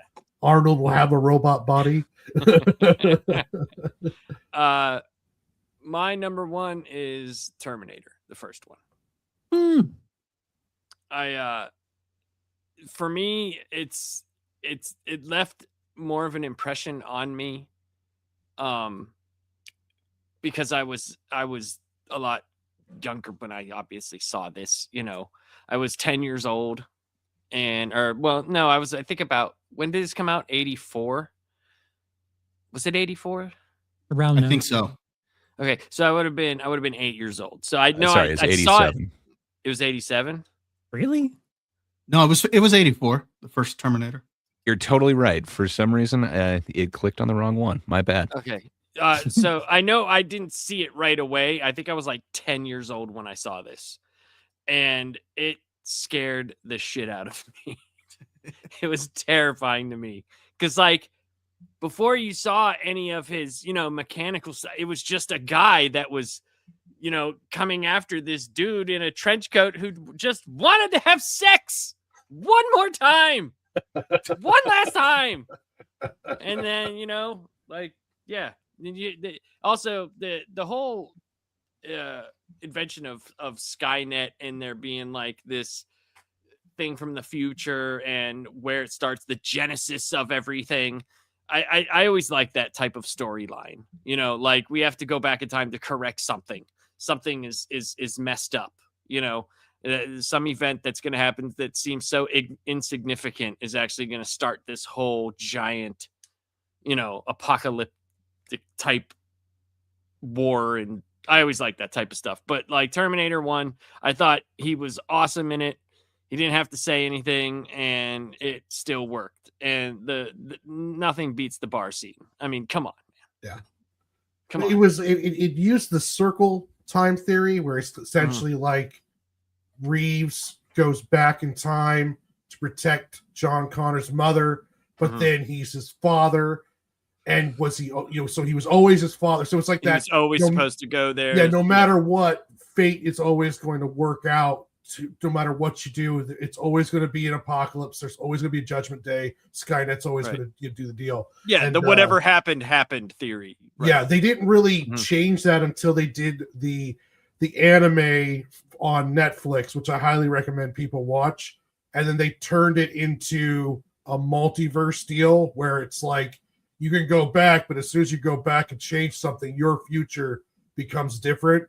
Because they've been stuck with the loop theory through all of the Terminator films until that series, and then they kind of made it into kind of a multiverse kind of deal, not heavily, but it was kind of like it was like, well, your future will become different than what it is now. So they were incorporating the loop, but they didn't. They were saying, well, now it's going to be a different future, and what Dark Fate did was kind of say, no matter what we do, Skynet's going to do Judgment Day. If it doesn't happen with Connor, then that just means it's going to happen later with somebody else. And it's kind of interesting how they played around time theory with those movies. The one I really liked was the Sarah Connor Chronicles. Oh, that was really underrated. I really liked that. I had never seen that until I binged watched it last year, and I was so disappointed. I mean, I already knew it was canceled and that I was not going to get a proper ending, but then I was enjoying it so much that I decided to binge watch it, and I was just pissed when I got to the end. Yeah, it was good. It was good. I liked it. I thought it was fun. I mean, it wasn't like the best thing ever, but it was still, it was better than what we were getting, what we were going to get, so yeah. Warren, what is your number one, sir? This might be a huge surprise to you guys. No, but my number one is Predator. I damn near think it's a damn near perfect movie. Definitely for just like the way that they filmed it, where you establish how badass your heroes are in the first half of the movie up until the point where they take out the rebel village, and then the Predator comes in, and we don't even get a full shot of the Predator, I believe, until Arnold is covered in mud after falling down the waterfall. Yeah, and then that's the first time you get a full shot of the Predator. So they spend the whole first half of the movie showing us how badass these guys are, and it's kind of like that what John Wick did with the story, where it's like we see John Wick get beat up, and then the guy tells the story, and all of a sudden we just know how badass John Wick is. With Predator, it's kind of like, okay, these commandos they just took out a whole village of these rebel guys by themselves. These guys are badass. All of them have this special talents. And then the Predator just dog walks all of them, even Arnold, to the point where he has to do that, find out about the mud, and then he makes the bows, and he does the whole fucking stretch scene and making the bow thing, and then does the huge primal yell after he's got to get him in between the logs and do the whole like little ravine thingamajig that he does. And it was just great. Outsmarted. I just think as a film, like the minimalistic style they used, those great tracking shots they did of them doing the combat maneuvers through the woods, where it was just essentially just one shot, and it would go like to Arnold, and he would stop, and he would go like this, and the next guy would come through, and the characters, the handshake. To me, I can watch this movie anytime. And for a film that didn't spend its time explaining what the Predator was, how it works, any of that stuff, it was very minimalistic, but it had a huge impact. And it birthed this whole entire franchise out of this film that went from what it sounds like cobbled together at the end, which could have been a complete disaster. Instead, it turned into one of like the icon sci-fi films of creating a creature that even today people are still trying to make a good film with. Another reason. Sorry, Warren. It's another reason that people shouldn't really stress out if something's getting reshoots, because sometimes it's for the better. Like for sure. It seems like on the internet, it's like, reshoots, it's doomed. Is it? Maybe it sucks and they're fixing it. And Predator is one of those cases. Yep. No, you're Yeah, and again, 100%. John McTiernan. The aforementioned Last Action Hero, same director, same dude who did Die Hard with a Vengeance. He had a string of really amazing ones. Mm-hmm. Die Hard with a Vengeance. I mean, that gave us a brand new look on sandwich boards, you know. Just Yep. you know, Forgot about that. Yep. Definitely changed MSK's life. it did. Jesus It did Christ. change MSK's life. He's too familiar with that scene. But yeah, you're right, man. Predator, dude. Like the scene right whenever they release the brake on the truck. From there, it's like controlled chaos. Yeah. Almost like, and it's done so well. And the fact that like most of the stuff we see from the Predator is just the Predator's vision. And we get a couple of the cloak outlines, so we know it's something, but we don't know what it is until we see it. And the look on Arnold's face whenever he sees what it is for the first time, and he's like, "Holy shit, what in the fuck is this?" And that's I don't know, man. There's just something about that whole movie that is just amazing. But Gray, you're number one. Arnold Schwarzenegger as Jackie Brown. Also a perfect movie. Not quite as perfect as Jackie Brown, but I've got Total Recall there. So, okay, well, apparently it didn't copy it, but let's try that one more time. There we go. Yeah, man, I absolutely love Total Recall, and I don't think it gets its due. It's Paul Verhoeven, and it's from when Verhoeven was doing the best, like his peak Verhoeven-y.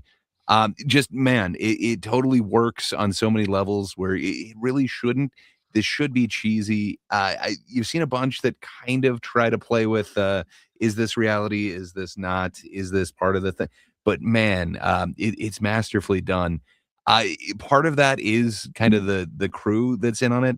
So it is originally a Philip K. Dick story, but the writer who gets credit on it is Dan O'Bannon. He's the same dude who gets credit for writing Alien and The Return of the Living Dead.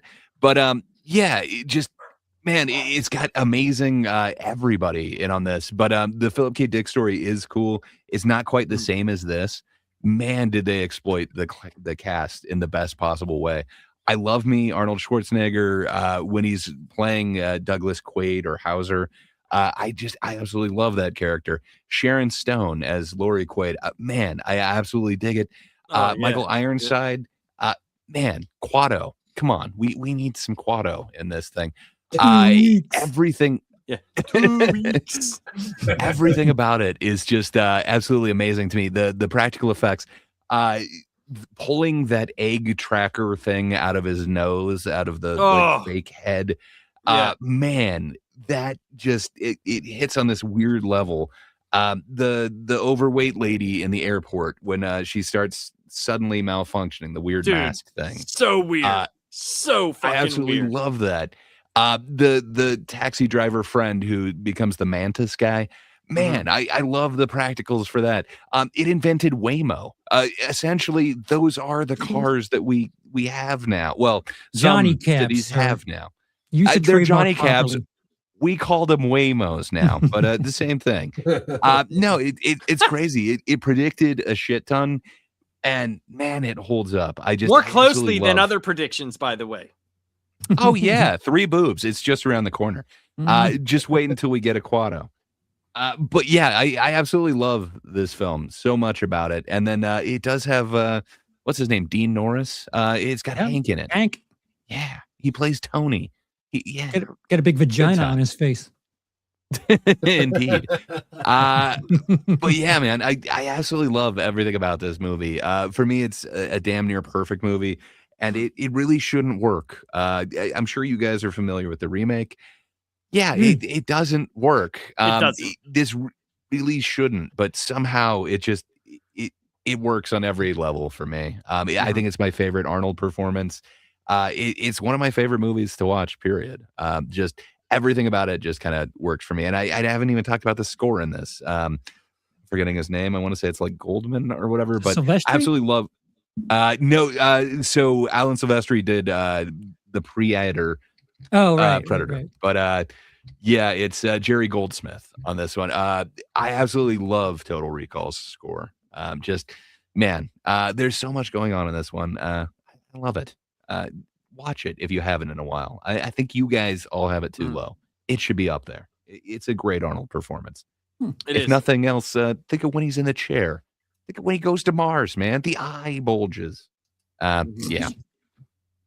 Yeah. What can I say? I love this one, and every time I have my gliders on me, my marsupials, they're sugar gliders. I kind of think, are they little Quatos?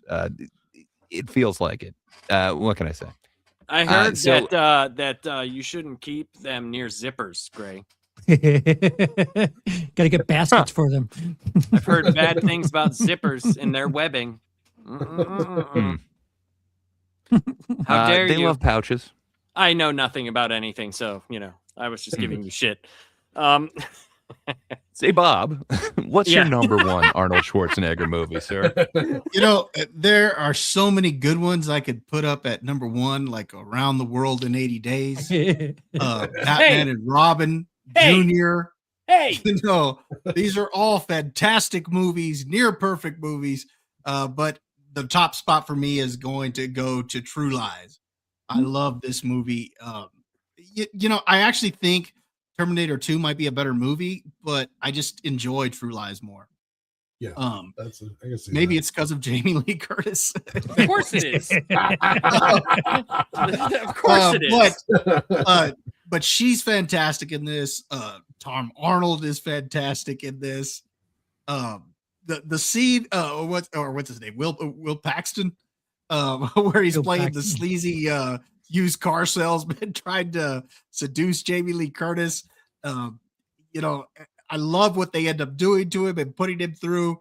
That's absolutely hilarious.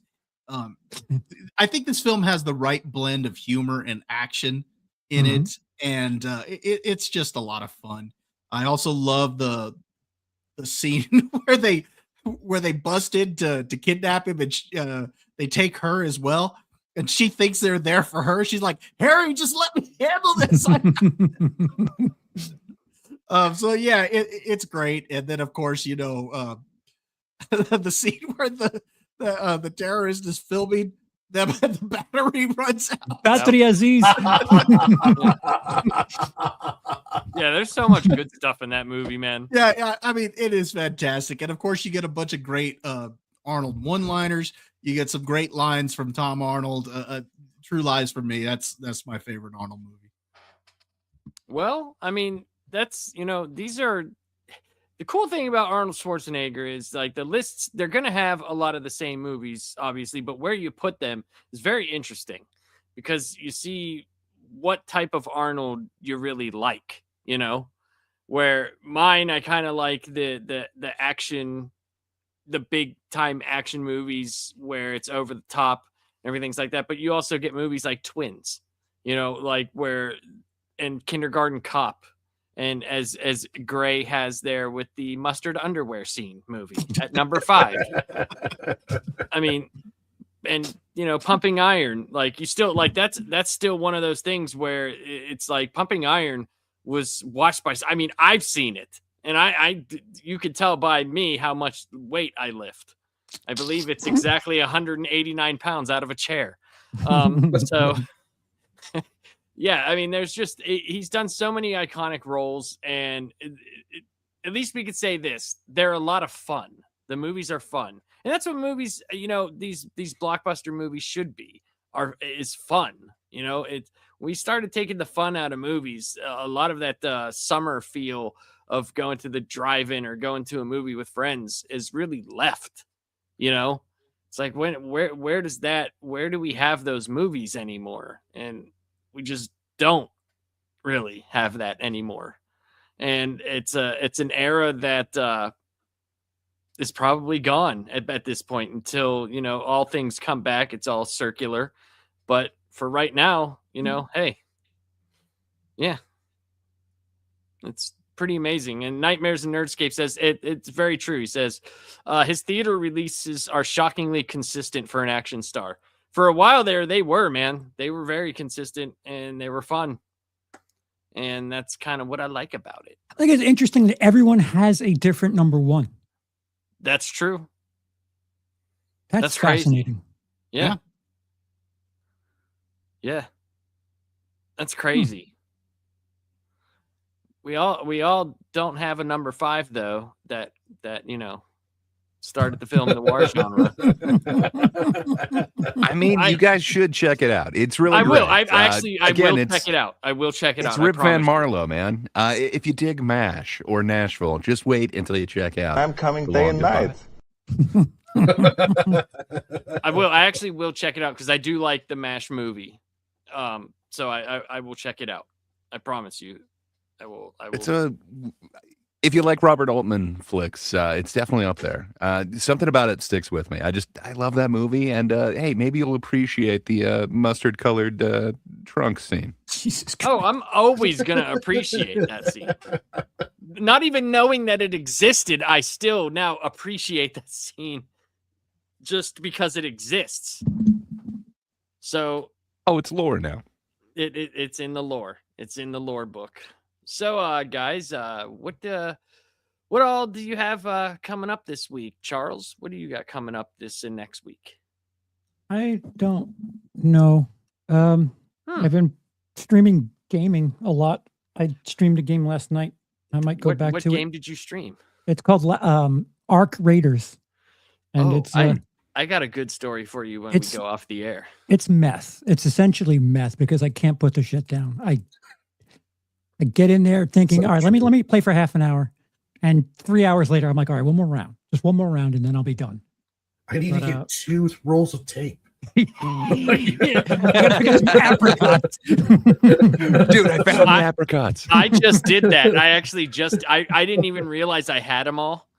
Right. And then John said something, our buddy John that we play with said something about Scrappy. Like, he's like, what does this even do? I'm on he's like, I got them maxed out and I'm still getting like 8 to 11. And I went, oh shit. And I looked, I had a whole bunch of them. So I got to level them up all the way. Do me a favor and hold that up so I can see your cock. Scrappy is lovely. It's a cock. Yeah. Rooster. Cock. Yeah. Never mind. Yeah. I got you.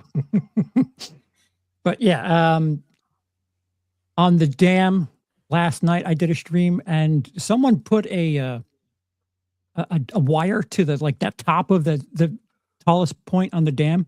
I fell and lived. I don't know what the time code is for that, but it's fucking hysterical. If there's something silly to happen in the game, I'll find it and do it. Have you found the way to break the dam? Have you gone under the map yet in the dam? The dam? No. Yeah. Oh, it's fun. The air vent part. Yeah. It's fun. Oh, man. Yeah, it's cool. I'm busy just hiding from things and looking for pillows and cat beds. I'm not, man. I'm all in right now on PvPing people. I am 100% fully all on board. But yeah. So Charles, you got nothing coming up? Nothing? Other than that, Tuesday is TGIT. March Hackness begins. The battles, indeed, for supremacy of the hack. Not just white people either. There's other supremacy. There's female supremacy. Well, the hackness supremacy. Yes. Gray, what do you got coming up, my friend? Precisely that. We are starting March Hackness. It is the Sweet 16 this coming Tuesday. So check us out on these very channels, for TGIT every Tuesday. But yeah, we're gonna announce all throughout this month. We're playing down the March Hackness brackets to find out which comedian gets 2026's March Hackness winning trophy, the one that Laps created right here that just could not be more perfect. So check that out every Tuesday. But that's about all I got going on. Other than that, I'm also enjoying that Arc game. It's very addictive. Yes, it's a lot of fun. Bob, what do you got coming up, sir? Got any reviews or anything coming up? Well, I just put out a review today of The Bride. Oh, nice. Okay. Ooh, it looks awesome. I can't wait to watch your review. Face does not say awesome. It's not awesome. I was Good night, disappointed Michael. in it. I was very disappointed. This past Tuesday on Dad's Turn to Talk, we did talk about Revenge of the Nerds. So that was a lot of fun. That's fun. And this coming Tuesday, we're going to be talking Argo. Argo, fuck yourself. Yeah, exactly. Indeed. Argo, fuck yourself. But I don't know. It just kind of seemed relevant with all the news and everything today. I mean, we're not going to talk politics, but How it just random. kind of fell in there, and we're like, oh, you know what? Given people's interest in current day politics and events, it might be fun to go ahead and look back at this film. So we're going Ben to go ahead. Affleck is slept on as a director. I'm sorry. He's a really good director. Yeah, exactly. So yeah, I'm looking forward to go back and rewatching it because I have not seen this probably in about 10 years. So I'm looking forward to doing a rewatch of it. Nice. Awesome, man. Warren, what do you got coming up? Tomorrow, 8 p.m., I'm going to be doing some more character designs for my next book. I'll be live streaming that. Same on Sunday and also on Monday. Tuesday, I'll be streaming, doing some fan art and preparing for the show I have in April. And then Wednesday, I'll be on with ULAPS on our Off the Shelf channel doing Spider-Man and Wolverine issue 2. And when I'm not doing that, like Thursday night, and then I'll be back to drawing more character designs as I get prepared to start full production of the first issue of my next graphic novel, How the Squirrels Saved Longview. So I'm going to be doing a lot of live streaming of that. And, as if I don't get caught up playing Ark, because just like Charles says, it's like meth, even though there's sometimes I hate that game, I still want to play it every day. So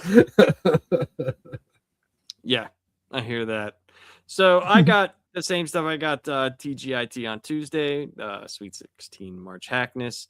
And then me, Warren, and Gray are going to take a look at Spider-Man and Wolverine #2, which should be a lot of fun on Wednesday. And then next week, we're going to do our favorite Jackie Chan movies. And then after that, a week from that, we are going to be taking a look at what I thought was a great topic. We are going to be doing our top 10 Eddie Murphy movies and kind of like a little bit of a retrospective on Eddie Murphy. And I think Charles is going to lead that one.